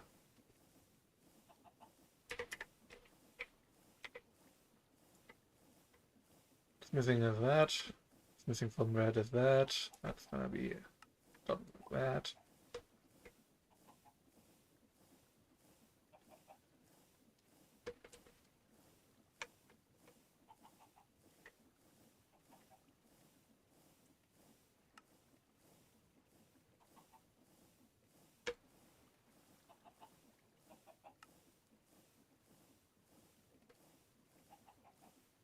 Hmm.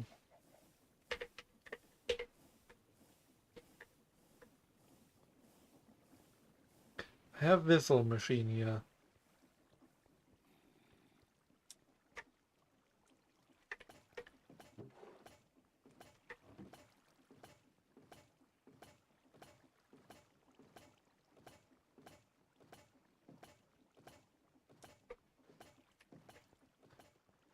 Is it taking an item use and saying that's an item breaking, right?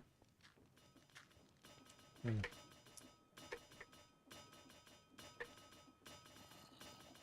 It's a bit higher. Used to be at like 700. Now it's 1000. It's not yet enough to saturate, but it's a good start.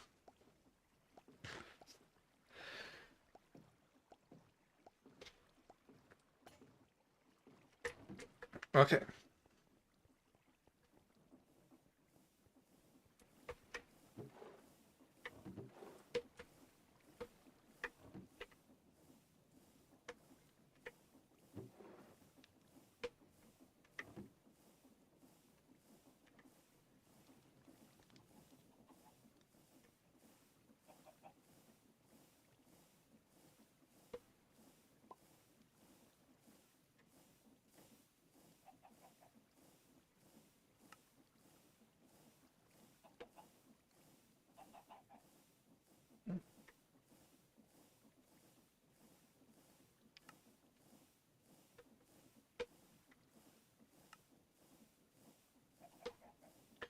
A lot more.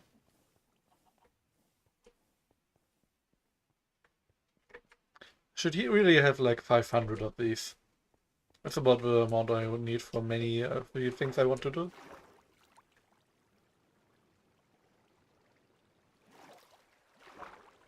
But yeah. Here we see that's how far it got so far.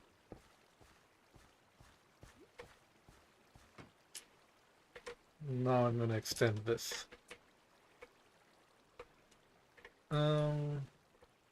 Yeah. If I'm extending it, the outside area is gonna be a lot faster. Meaning I run the risk of overshooting blocks.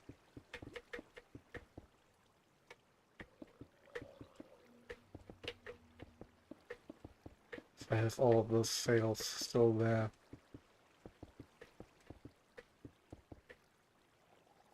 Okay, let's call match like that.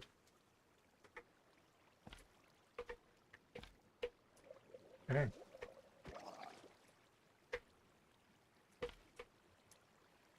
Got a real little drone farm over here, eh?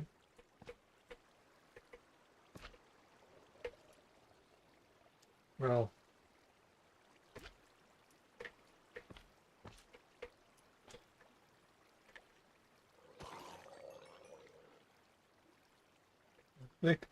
I'm not sure if I hit that or if that hit me. Ooh.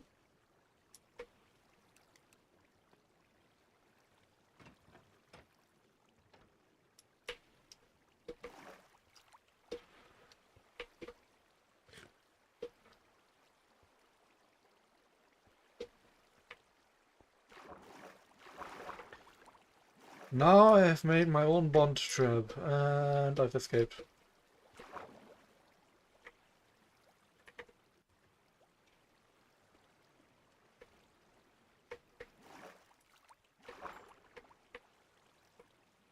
Oh, Mr. Bond, I expect you to wait, stop, no, that's expensive, stop, please, no, don't hurt me. Oh, that reminds me. Was it Jolly Jello Apocalypse? That whole Etsy exploration series is fucking amazing. And one of them I didn't even watch, had them pretending to be a fucking James Bond. And a random villain who spent all their money on just random stuff and got completely ruined because of it. It's really funny. I wonder, he was cancelled recently, wasn't he? Is that over yet, or was it something real maybe? I don't remember. I did look a bit into it, but all I know is there was one called video, and let's actually see. Hold on. Something about him being arrogant, and that's basically it. And I don't think that counts.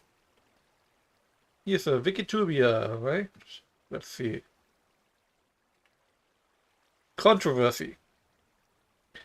2023 and 2024 was employed in this localizer for lovely complex English dub.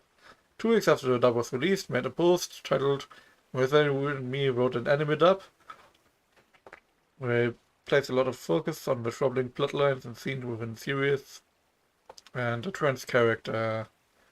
Recurrence of transphobic jokes concerned her. He pushed for said jokes to be removed, but remained frustrated by the jokes remaining in the subtitles. It's critical towards the production, writing, and the source material. I think we turned an unremarkable, frustrating Wheel of 10 show into a pretty funny and watchable 7 out of 10. I want to show off what we did. However, I don't really want to recommend that people watch Lovecom in order to see it.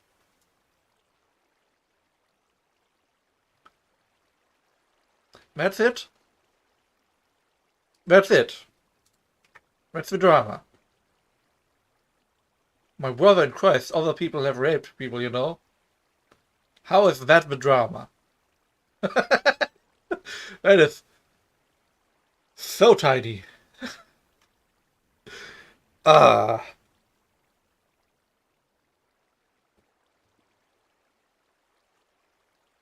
You know? Levels of importance. If you was on the opposing side of that argument, you know what would happen? The importance would rise about 3 points out of 100.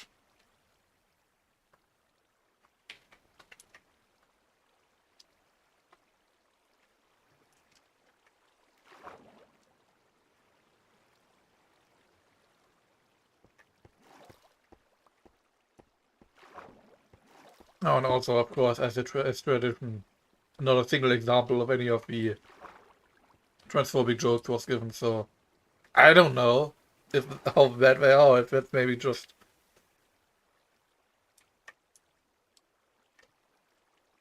some misunderstanding, maybe. I'm assuming not. I mean, you really shouldn't be localizing if you don't get simple language differences. That's kind of a big thing you should be getting. But like, I'm assuming it's somehow valid, but there's layers to that even. Like, hey, is the show making the joke? Is the hero making the joke? Or is the villain making the joke? If the villain is making a joke like that, who gives a shit? That's the villain. That whole thing is probably being like that, so, you know, go off. Just not IRL, you know? If a hero is making that joke, do they get better? Do they stay the same? Do they have some kind of other quirks, like randomly breaking out into bits of violence, or, I don't know, have an alternate personality, or trauma, whatever? Or is that just how they are and that's deemed as good? Or is the show making the joke? Like, reality itself bends around making that joke happen. And the context of the joke is real in the show. Like, I don't know. Uh, that's also a completely different thing then again. So like to really make any kind of judgment on that, I would need to see the joke. I would not need to know what the change would have been to the joke, and I would need to know the context of the joke. And all of that gets it maybe 2 points of importance total, maybe 3. Again, out of 100. In the best slash worst case. Completely random judgment scale, by the way.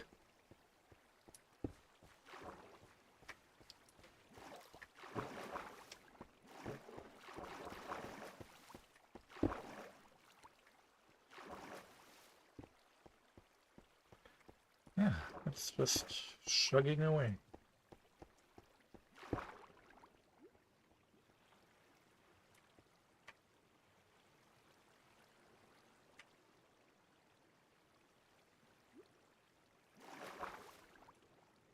Let's check out the dungeon down here. See if there's any good loot in the chests.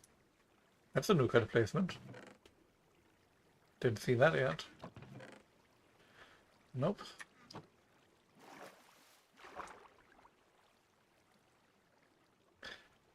And I wonder if those tables got changed at some point to become completely worthless because uh, clearly these are balanced for the spawner itself being the most valuable thing in that room.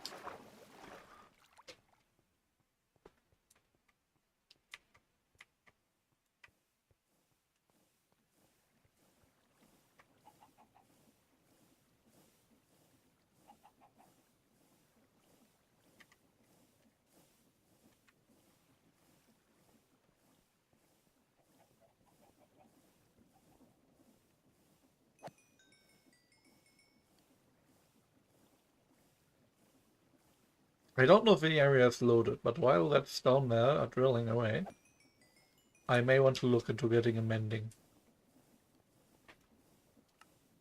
At the level I'm currently at, that's really the only value that enchantments on this pickaxe, you know, are a little bit intense.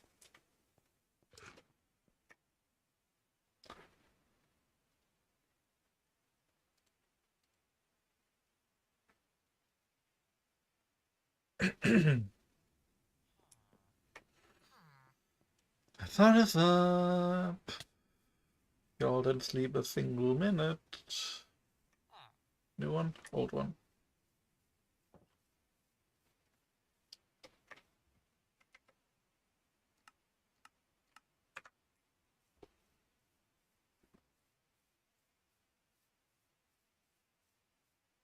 I may want to place a house on this side as well to keep some villagers close to that area. Up here is a good place for some kind of mansion, I think.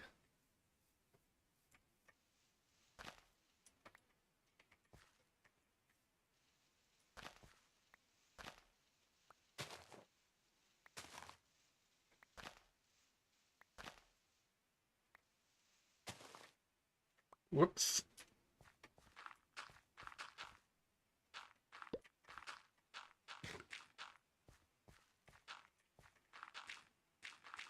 I set this whole thing up in this kind of terrorist way, because if there's ever some kind of flooding event I can trigger, I'm gonna. And if I were to do that, I want the ability to just have it drain away automatically.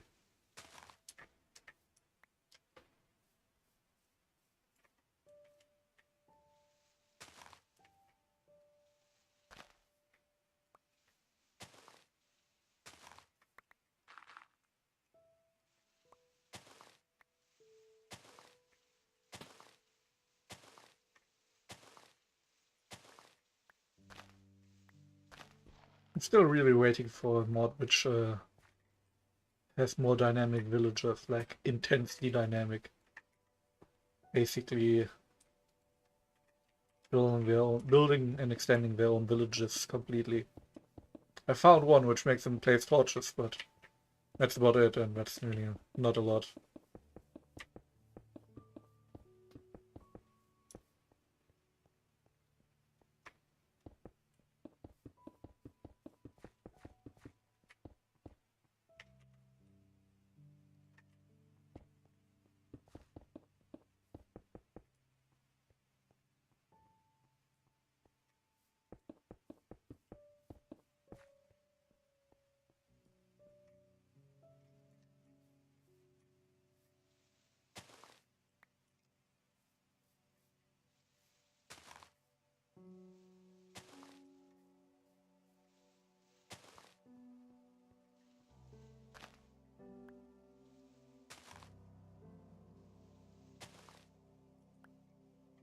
Why does that keep happening, man?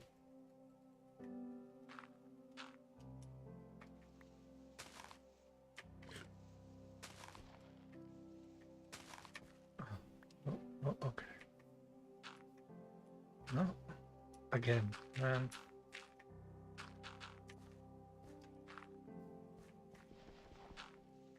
Ow. Ow.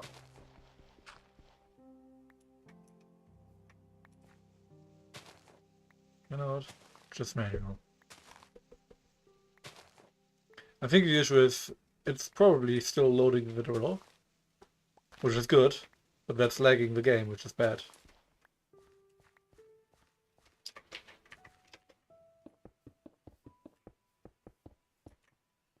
Man, if immersive portals worked with this kind of fluid system, that would be amazing. Let's put one at the bottom of the ocean and open the floodgates to the nether.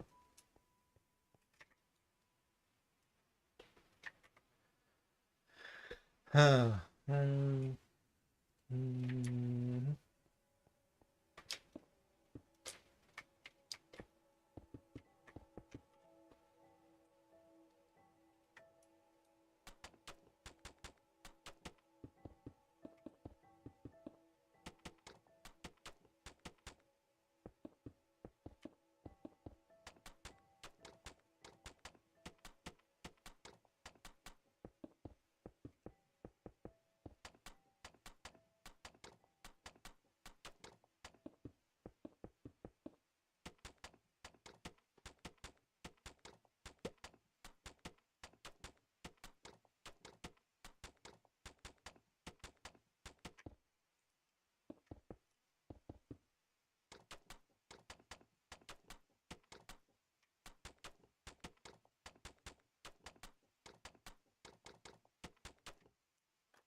No, well, they've got the casings that could be neat, but not really fitting.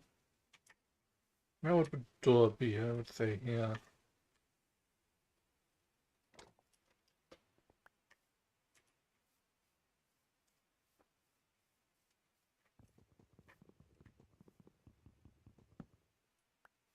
Ah,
Or these days I'm gonna triple jump somehow.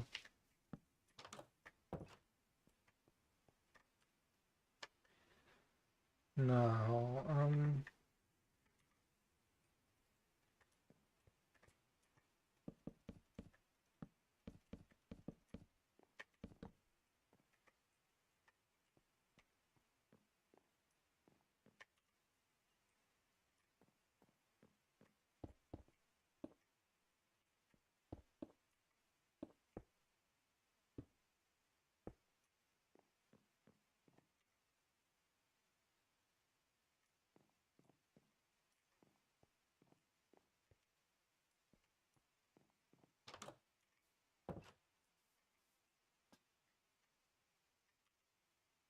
any other slabs I have?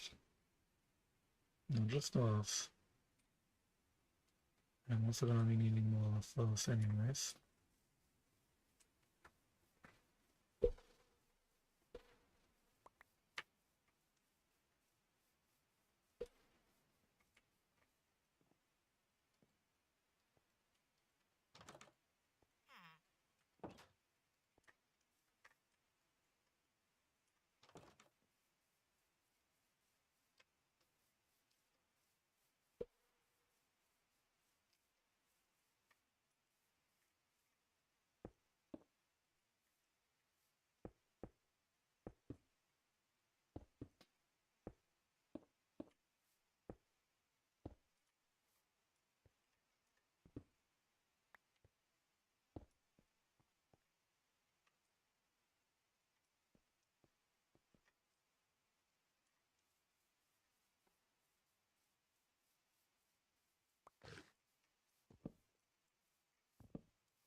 That's a new sound.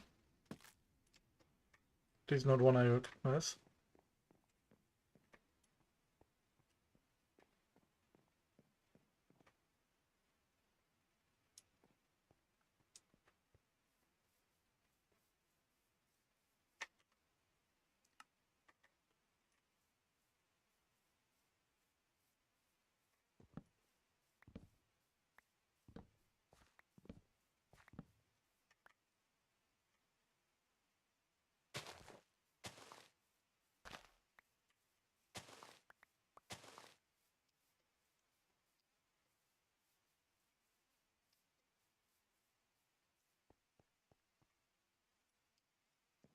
You know what really kind of annoys me?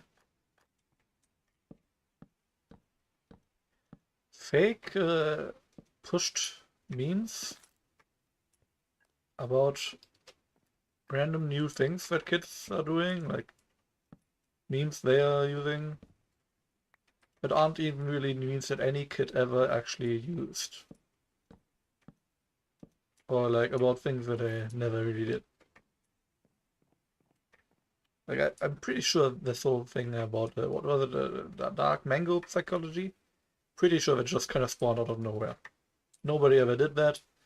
No kid ever did that, and it's just people making fun of that idea that is based on nothing. And it is annoying. But it's not annoying because it's overdone by actual people who were actually using it. But because, you know, it keeps interrupting videos, and video interruption means that some of the worst ones, in my opinion.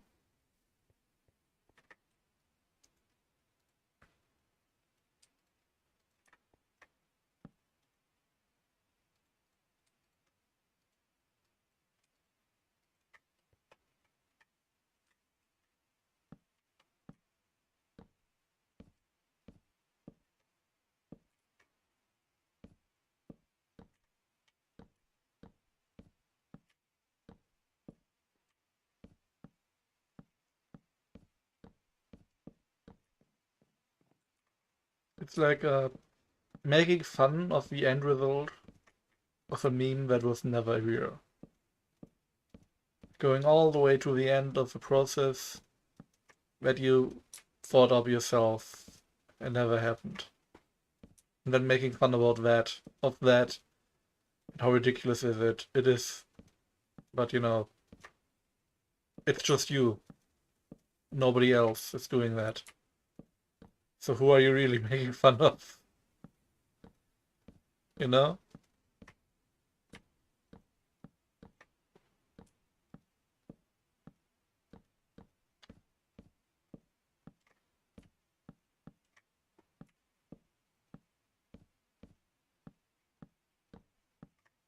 I really hate using this word strawman, because with some people you can come out with screenshots and they will tell you to stop using strawman. I feel like that's what it is. It's a strawman for dumb kids stuff.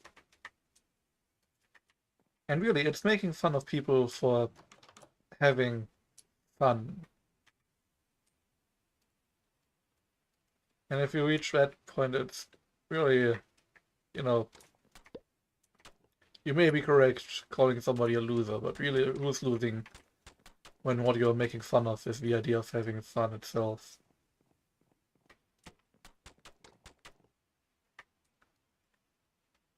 That just seems miserable. Feels so Latin on this one. I don't know why. It's not fitting.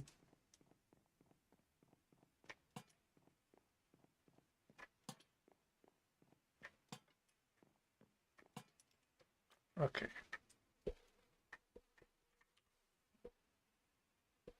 What do I have? I could line this area with more copper casings. I really don't know what I'm doing color-wise. I'm just doing this. I have no idea how this is gonna look from the outside. It's gonna be very boxy. Aside from the protruding planks, blocks. See, I have no idea. You know, you can tell I never really bothered learning any of this.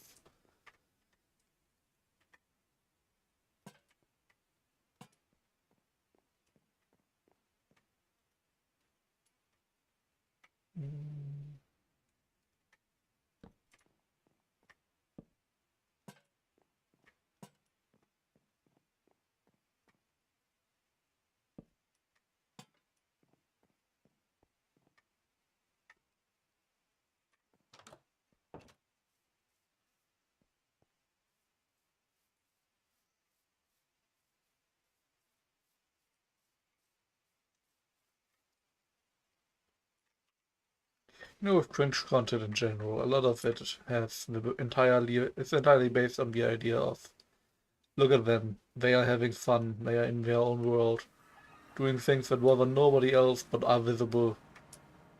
Let's laugh at that. And once I realized that, I kind of like I couldn't really stand it before then, but afterwards I really couldn't stand looking at it from the idea of that's weird and maybe they should stop doing that. I just started thinking, hey, look at that. People are having fun. Good for them. You love to see it.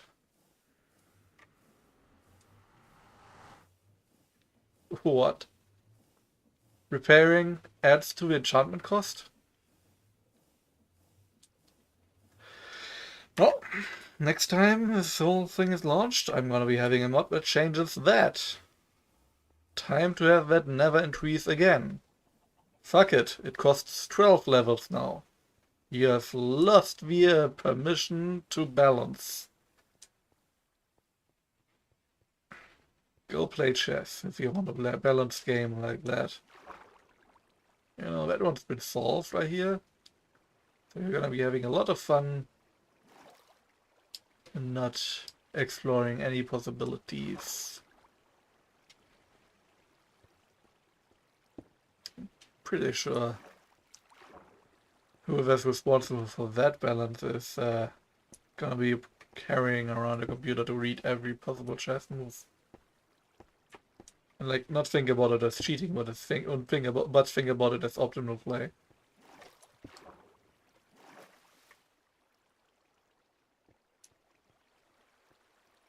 Right, so that's gonna be going, yeah. Pretty sure it's gonna be digging in that one underground room I made a while ago. It's going out from the base of my pyramid, windmill section. Pyramid, what the hell?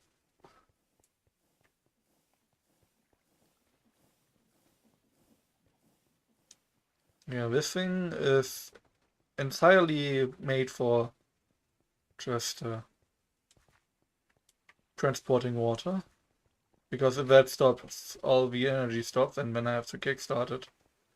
Disconnect and reconnect and all that.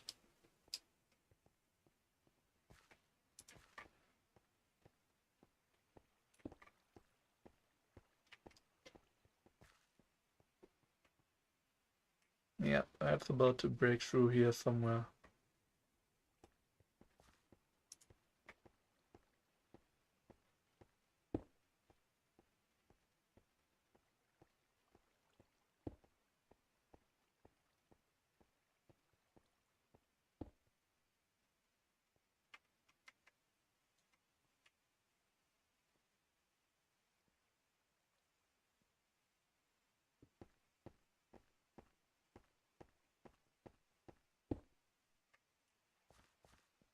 Should probably go upstairs before that happens though.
Yep.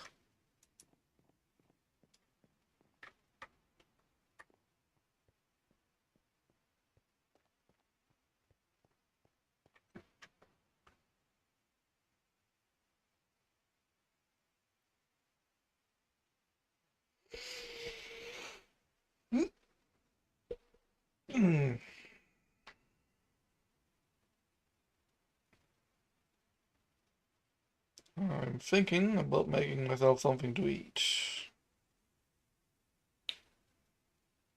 Yeah. I'm gonna be right back. I'll be at the home base just in case. The drill isn't being loaded.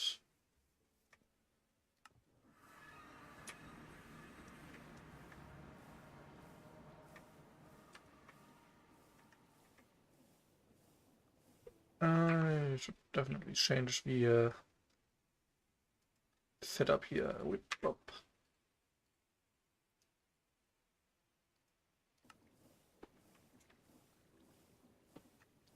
Yep. So,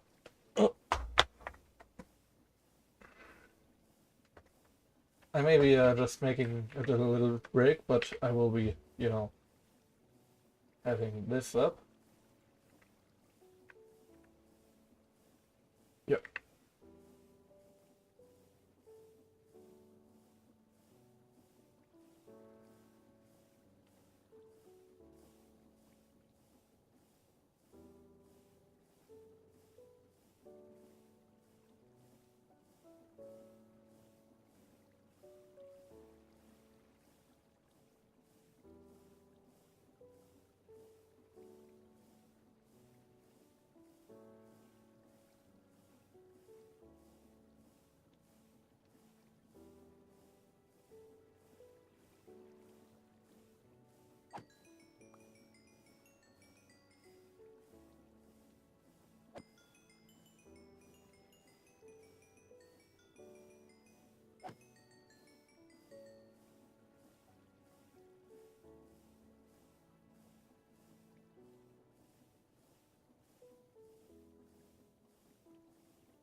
I'm back.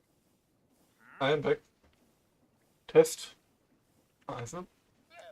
Okay, PNG2 are broken again.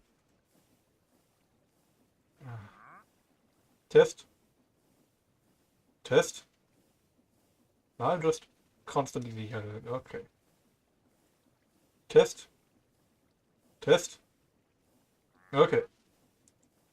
That's better. Anyways. Process. What?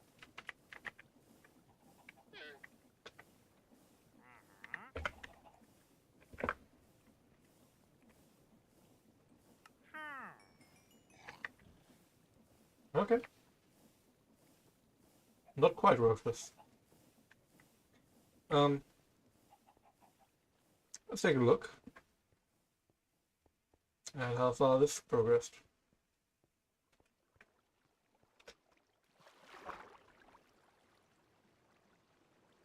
Finish.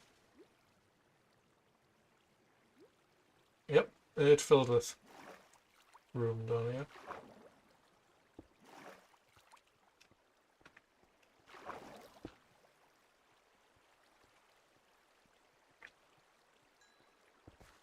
What?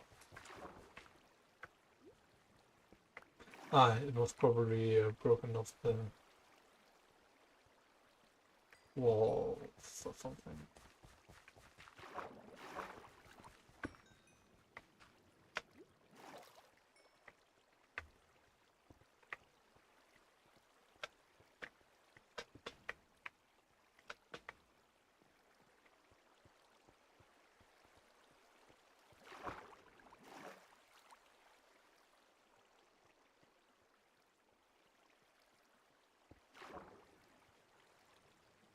I think I may want to also make another few passes down.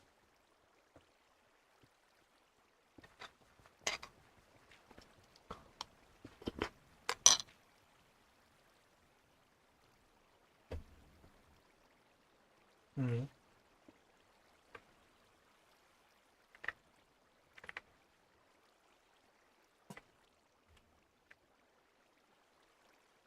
Because I may want to make this one a jungle jungle tree farm.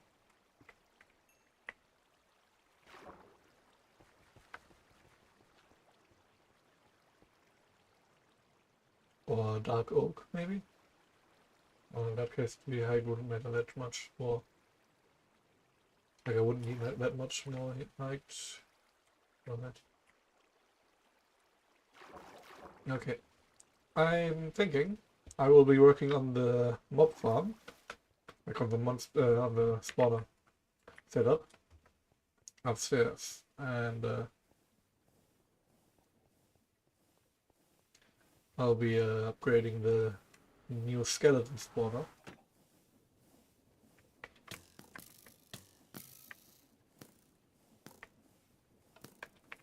Okay.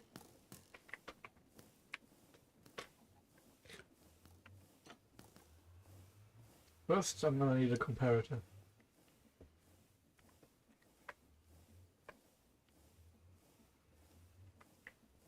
Everything else is secondary.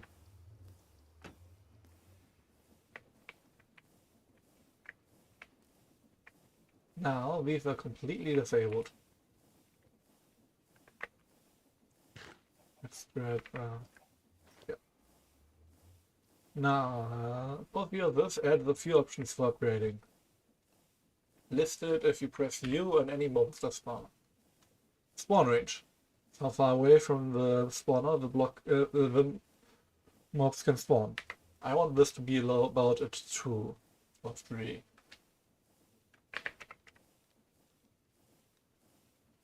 So I will need to reduce it by holding Neverquartz in my outfit. Then clocks decrease or increase or something or other, one of the values. Like how fast or how long between spawns. Let's see. Delay between spawns, maximum. Yeah.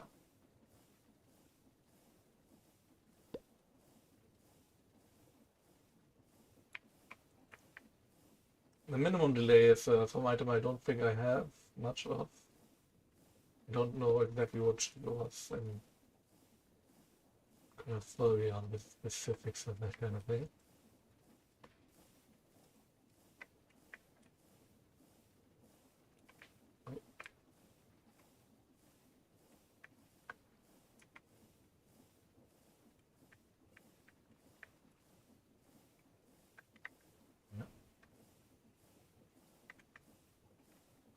Minimum delay. Let's see.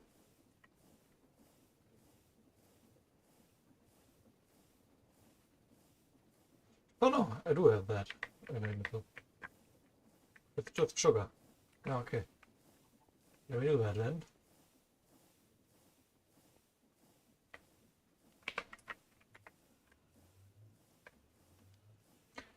Let's look at the other things I'd like to do. Ignore slides, definitely. It's fortunately just a single item each.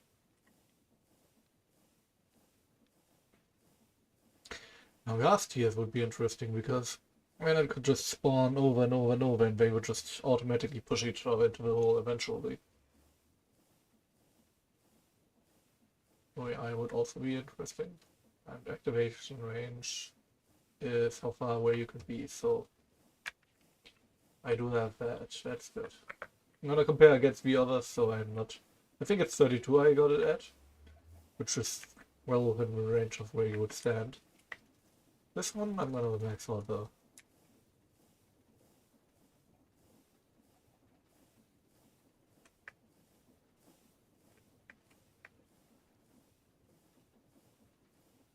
Yeah. 2, 2, 32, 32, 16.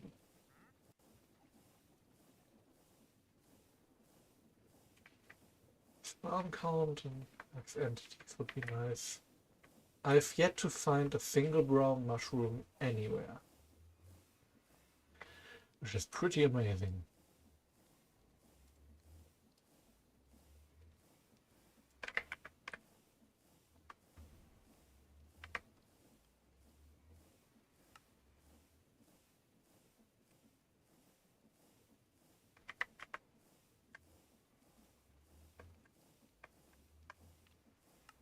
Just for building in the village. I want to get rid of the excess here.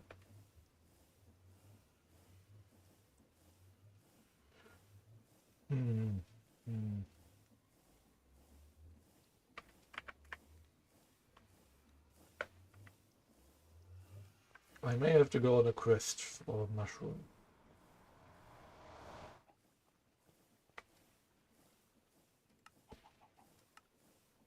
I have some distant villages I did find, but, you know, obviously not really in the area for brown mushrooms. If I go down here, maybe I will find something.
A pyramid.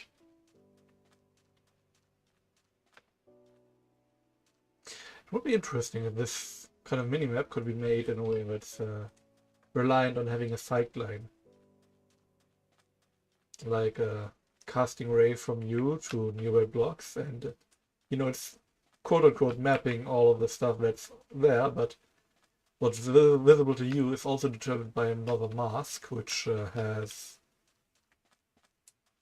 where you are actually standing at the time of mapping in mind. I need to load a little bit.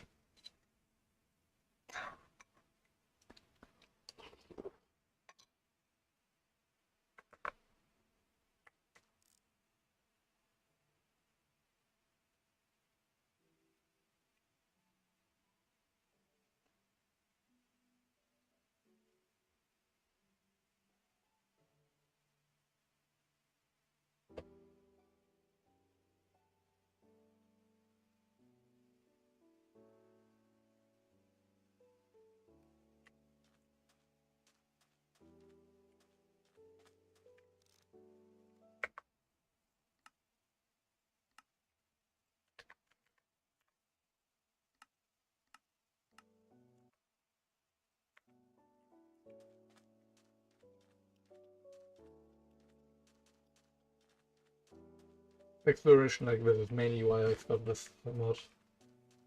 As well as Nether, otherwise being basically incredibly stupid looking.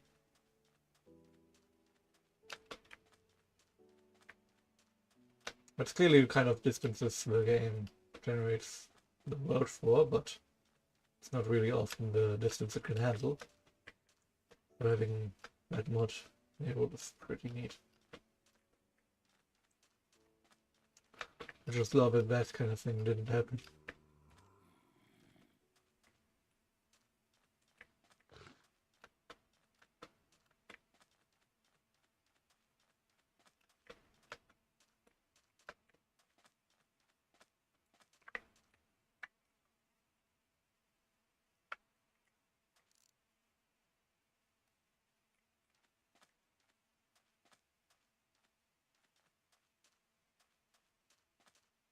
I'm gonna go up there and load a bunch of world just to see. As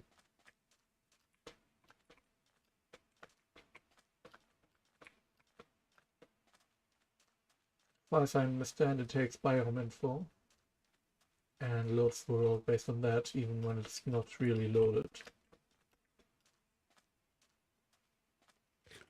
The Farplane mod I'm using, what was it? Distance horizons, okay.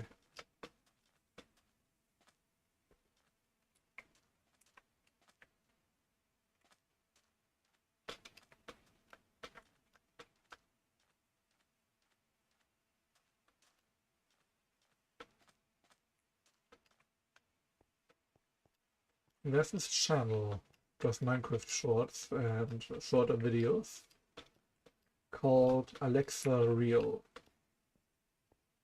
Does some pretty amazing stuff in my opinion.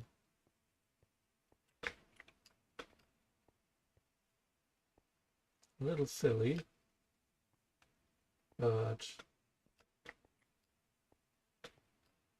basically the main thing I watch them for is the series where they throw a bunch of TNT at a flat world in a silly shape, let it explode, and then build in the resulting hole.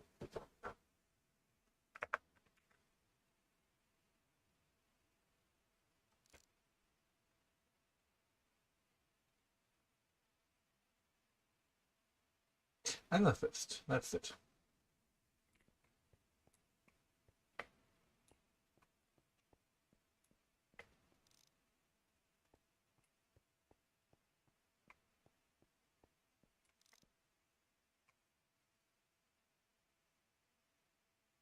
That's trippy.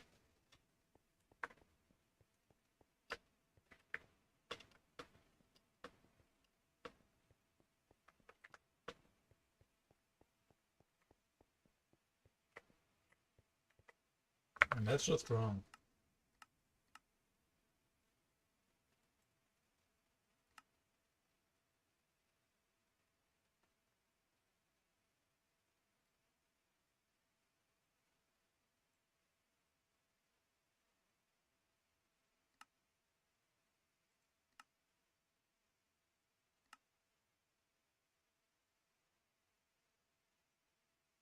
Hmm.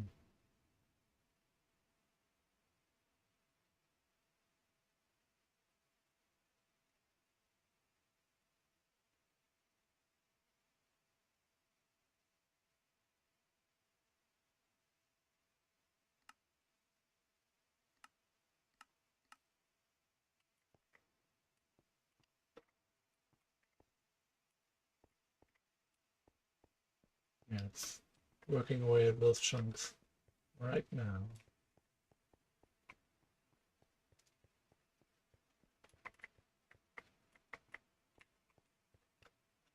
I'm gonna go up in this tower.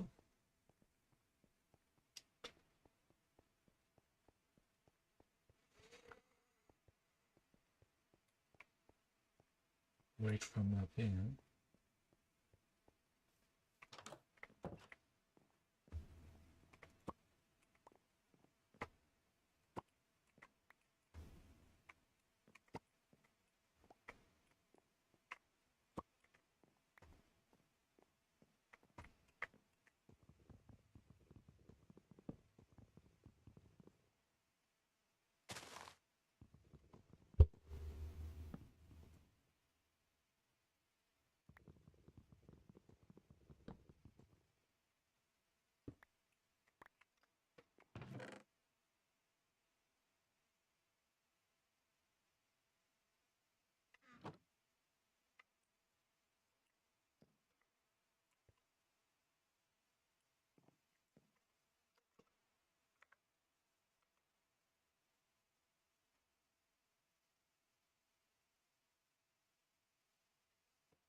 $18. Oh, look at that. It's generated a lot. Look at that.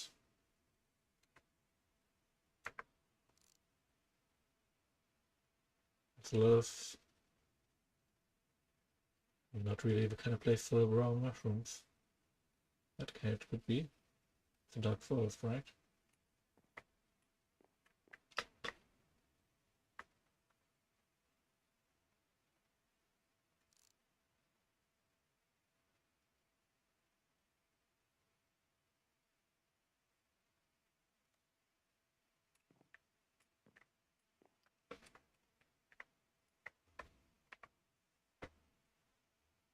Looking at this.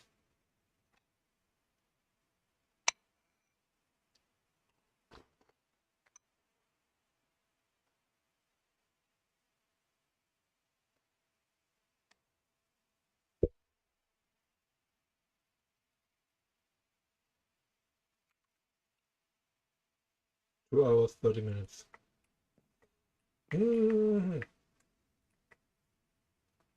Yeah.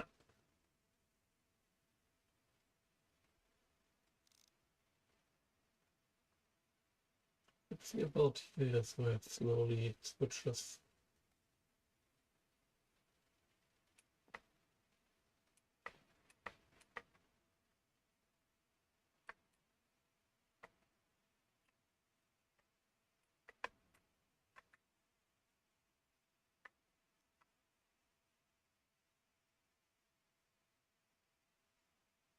Oh,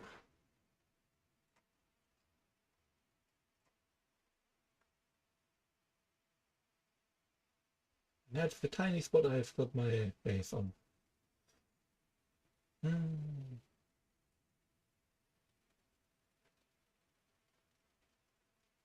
Yeah, looking at it like that, and I would need to break through over here, or just start here and go down to get some results. See if I can.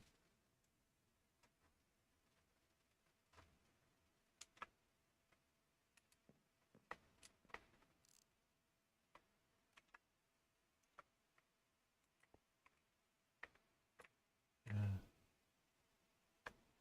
Keep going in this direction for now. Oops. Nope.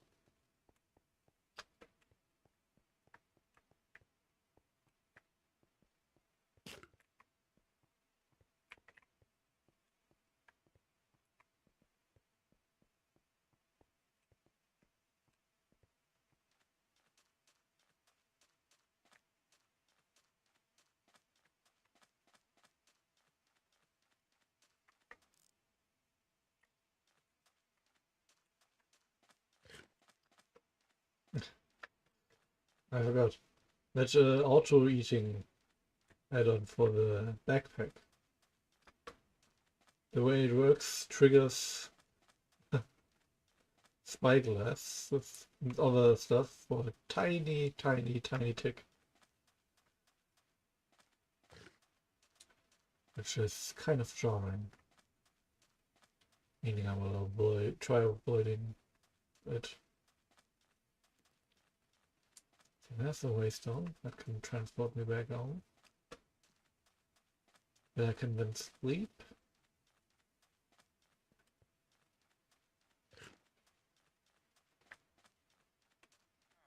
What hurt you?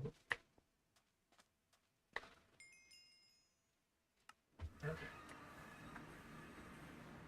So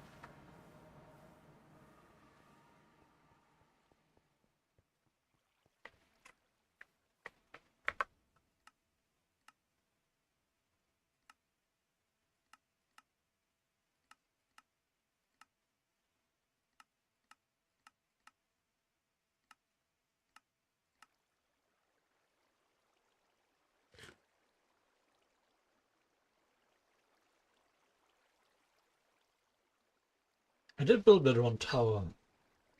You know, the big one. Maybe I should be using that to scout.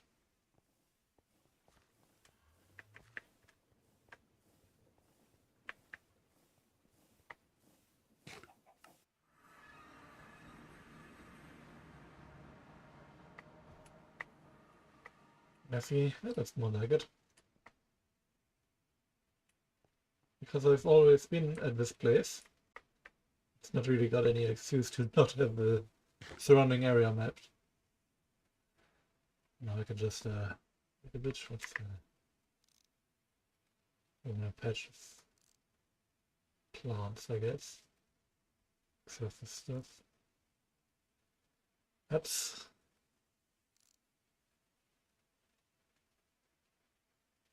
so like at some point it does get more blocky. And these could be pretty big. And by the way, I started laying out house what foundations for buildings in this area.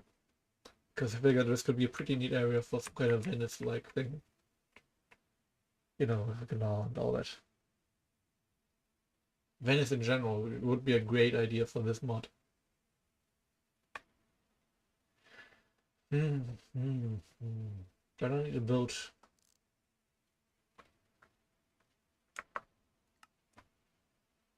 I am gonna do something kind of crazy. It's gonna take the whole day to handle if it were to actually try. But you know, I'm just gonna. This is about my actual render distance. It's like few chunks. But then pause and go in this direction.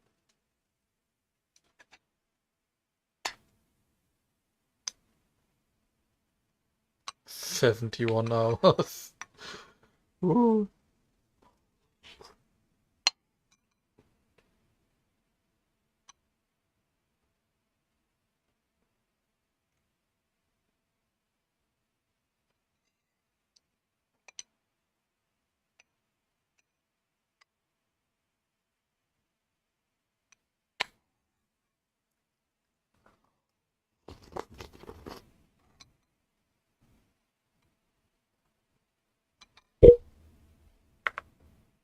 If that, well, I'm bound to find mushrooms there.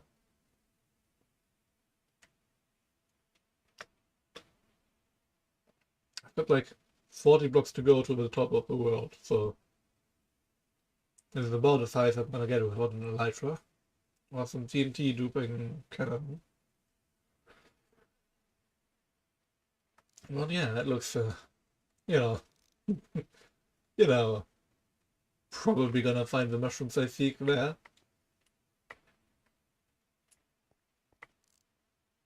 This whole mess.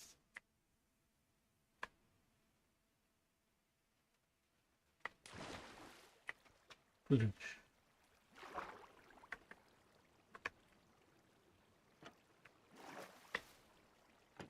don't want to sit in that road. Do I have, I don't have a boat, I know that much. But do I have wood to make one? Doesn't look like it.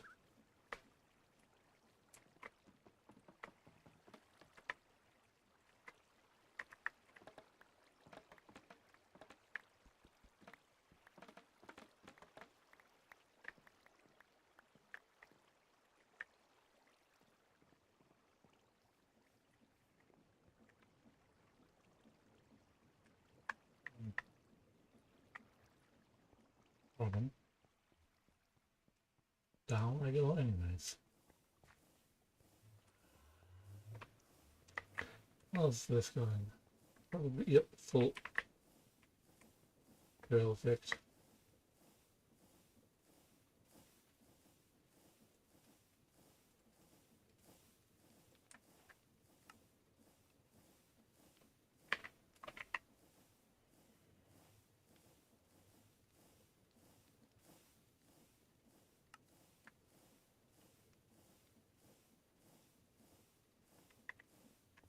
Well then. That's good.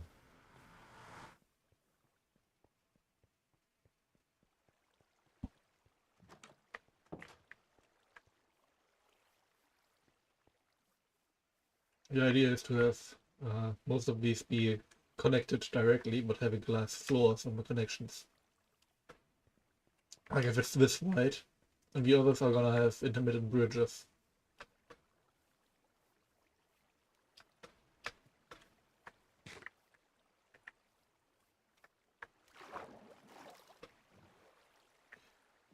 Let's go!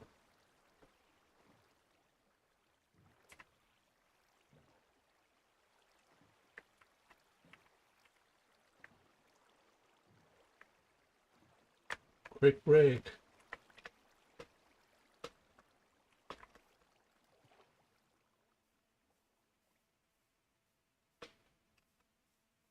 You know what? I'm thinking.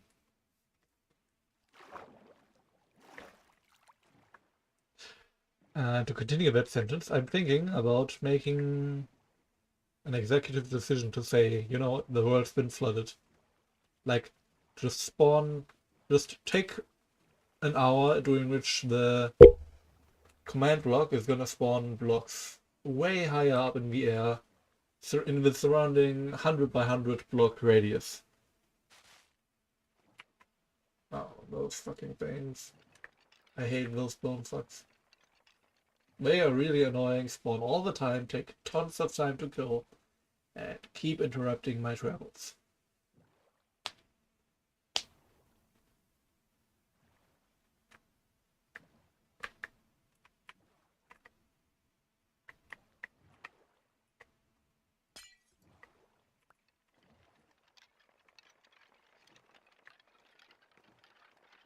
Like two of them.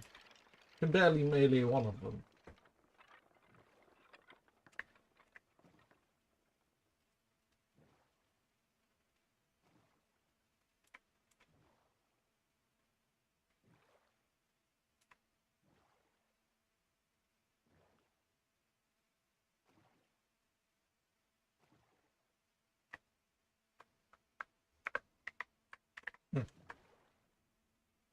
wonder if those are somehow community submitted, like if you could make your own message in a bottle.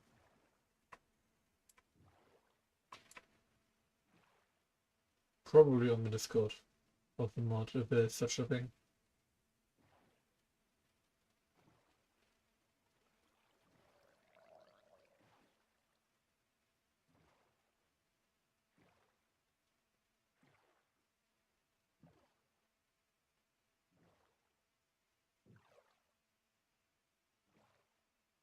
It should just be a straight shot there.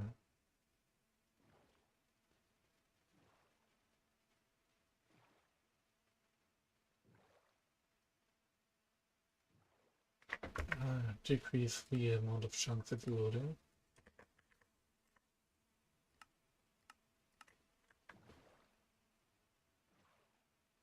That's a lot better, probably. I had this message disabled at the bottom because it kept loading even when I was at my home base, where I had just about every chunk loaded already. And it just, kept popping up over and over and over again, despite that. Which was just getting pretty annoying.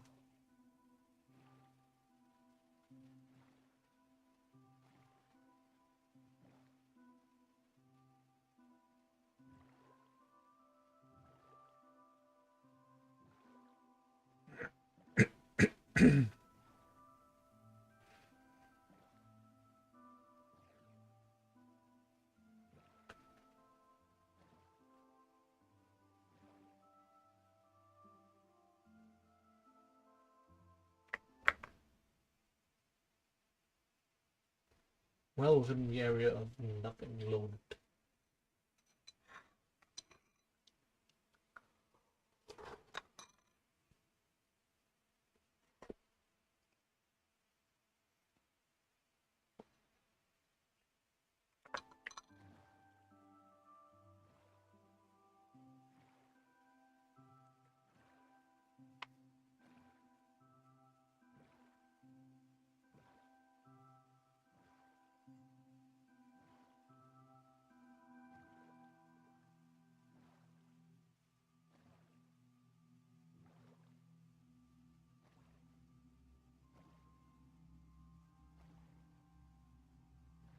I know how this mod works on a really big server.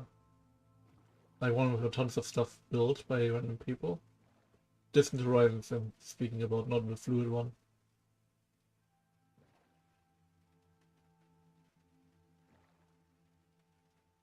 What's that stuff?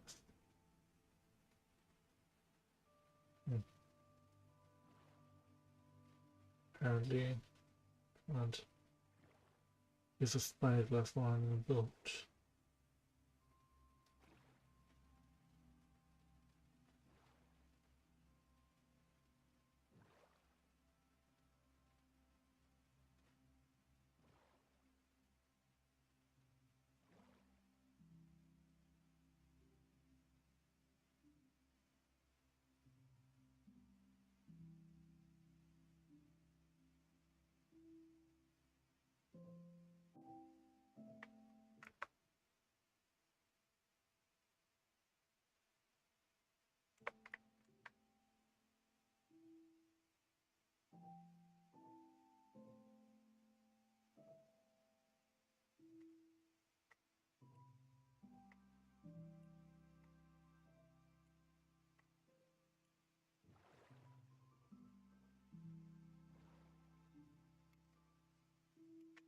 Deep ocean.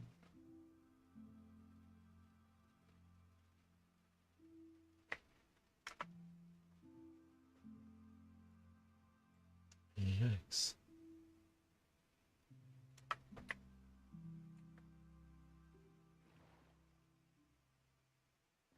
POV, you found coordinates on 2e2t.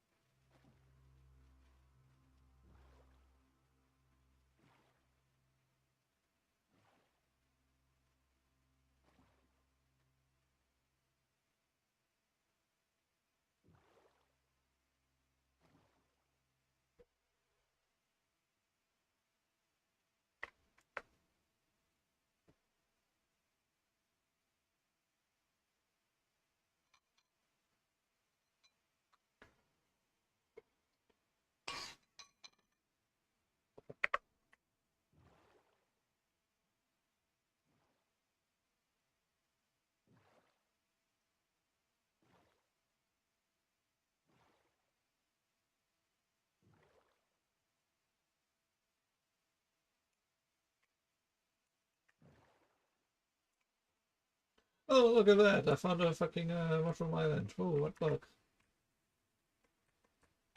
Uh-oh.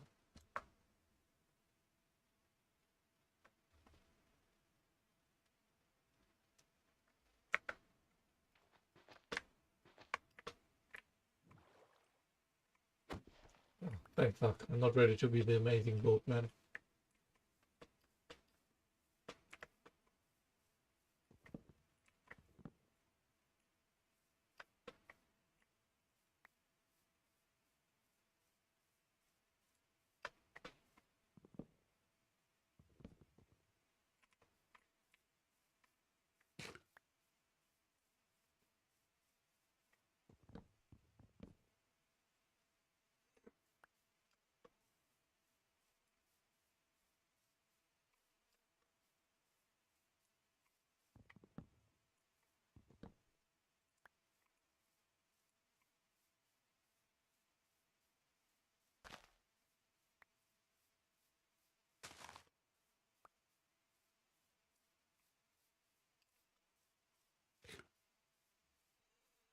Damn, that's big. We'll go along the coast.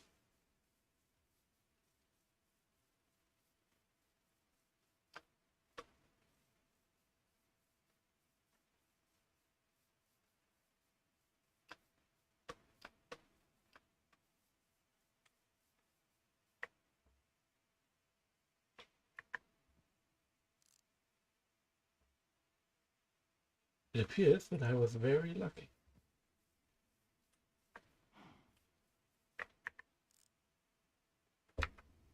Okay. I had almost forgotten that I installed those kinds of mods.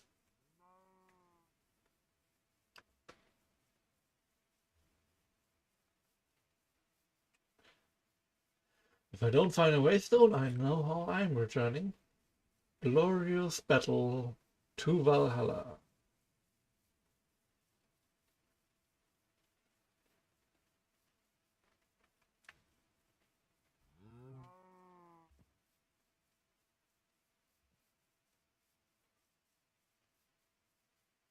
Crazy that I had to find this to find mushrooms.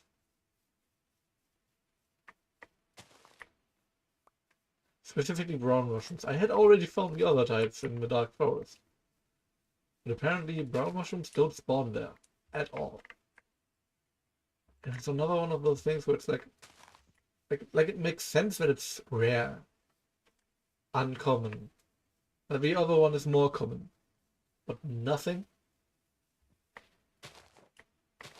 Good old Mojang balancing. And that's what I'd call that.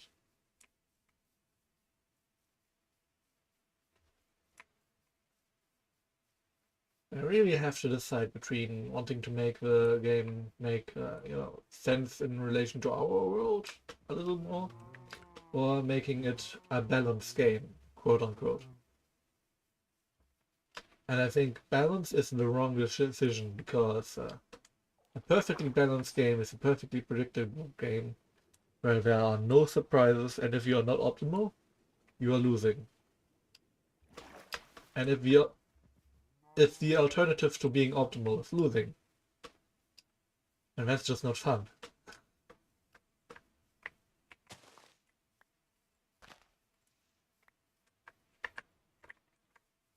If the alternative to being optimal is being slightly less optimal, that's a lot of fun to be had right there. Tons of fun. If the alternative is losing, never getting your goal, then you've got a problem. You don't even need to be able to win by being suboptimal. You just need to be able to not lose. That's my opinion. Tons of game I'm never finishing because I don't think the ending is interesting for me. But the gameplay is. And, something about this open world sandbox game makes me feel like the ending is not really the point. So maybe it should be developed like that as well.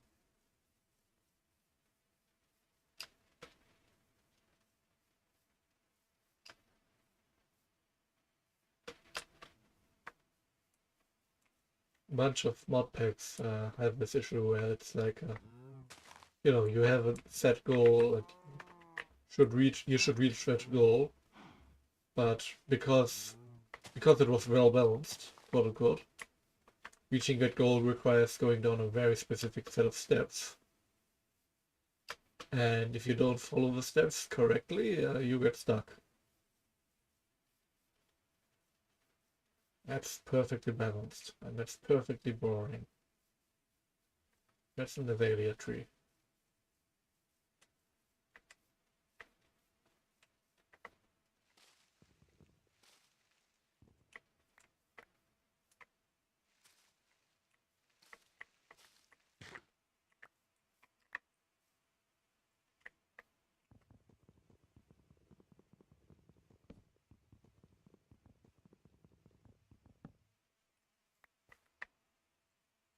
So maybe you can break it twice.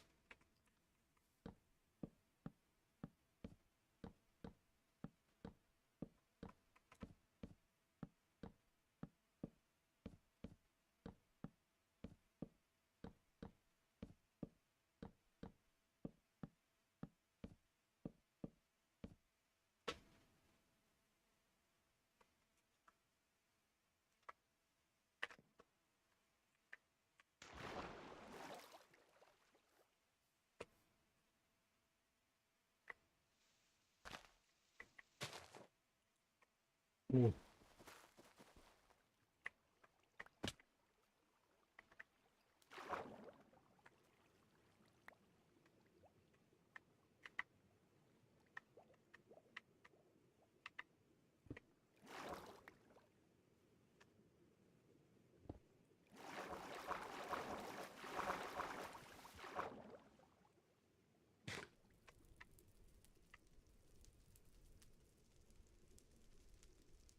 Rooted dirt still.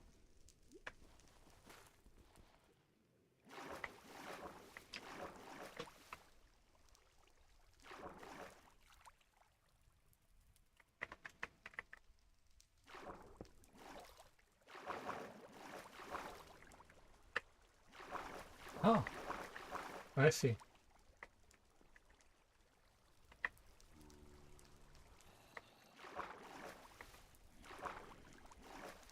It's connected to the ocean, so this is not gonna stop until it's completely. Hmm. Hmm. Hmm.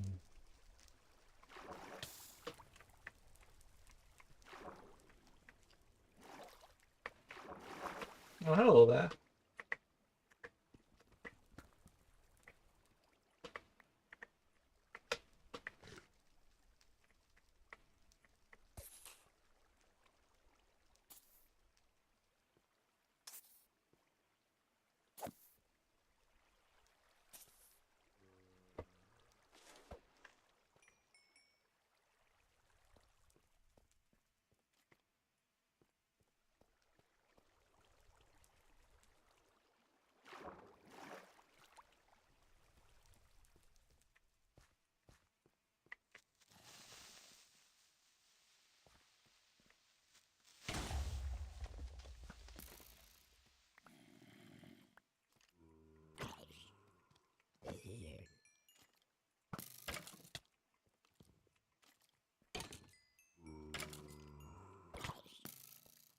Having so much performance.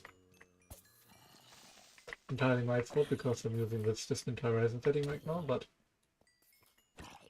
so much performance.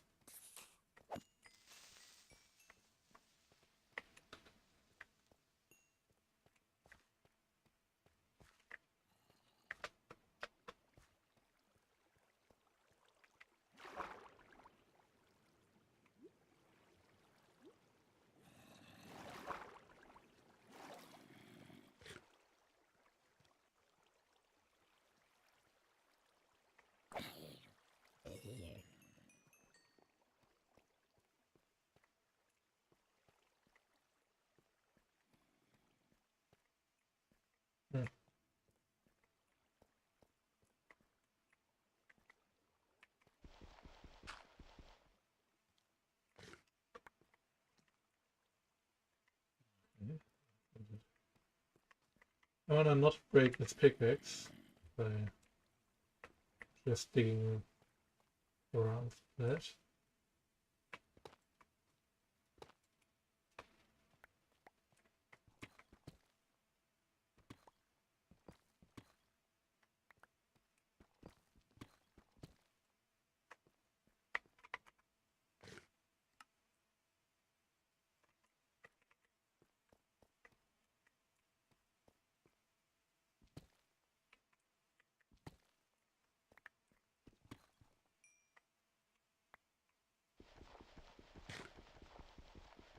Built.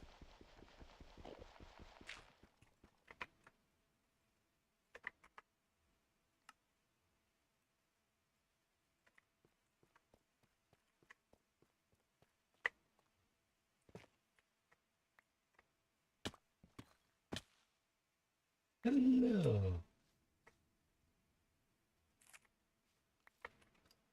Did already get some of these berries, but placed them badly and they stopped growing because of that.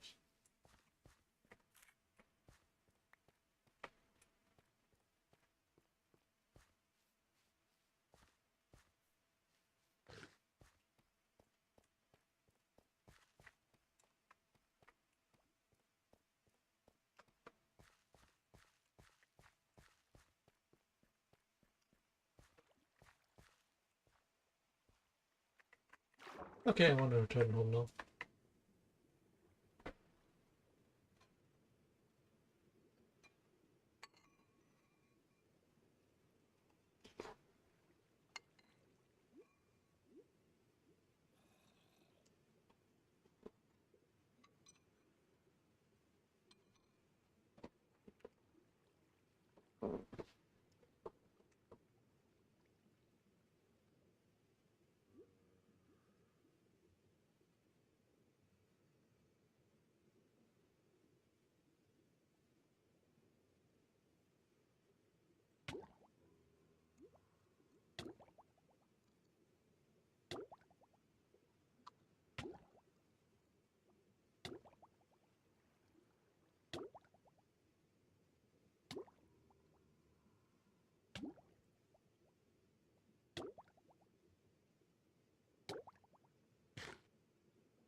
I'm back.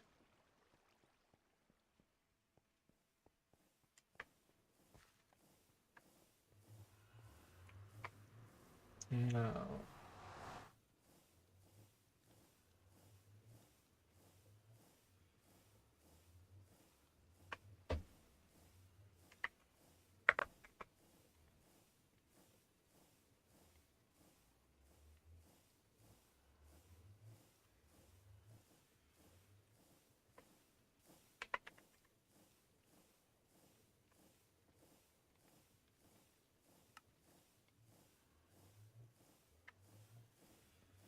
The next bottleneck is spider eyes.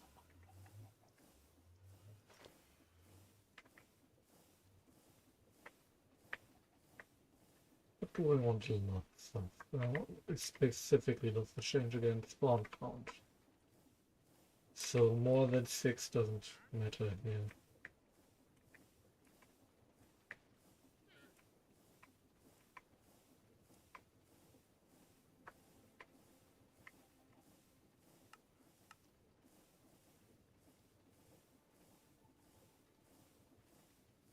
Yeah, max entities needs last year's.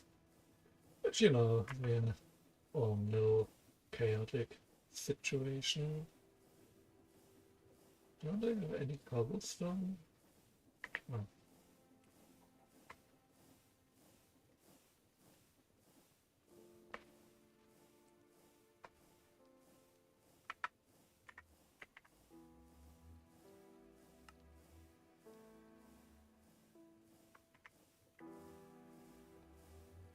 Always lose some levers. Now, I want skeletons. Blaze. No.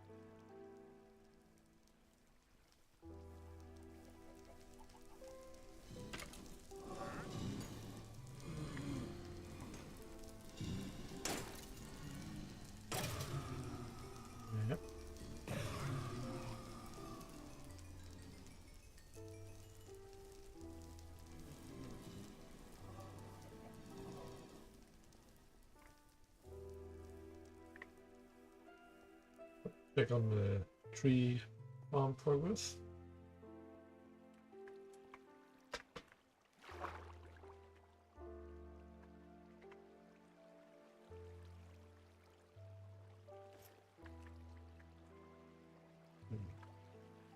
Oh, yeah. I think that's a bit more. Not too sure.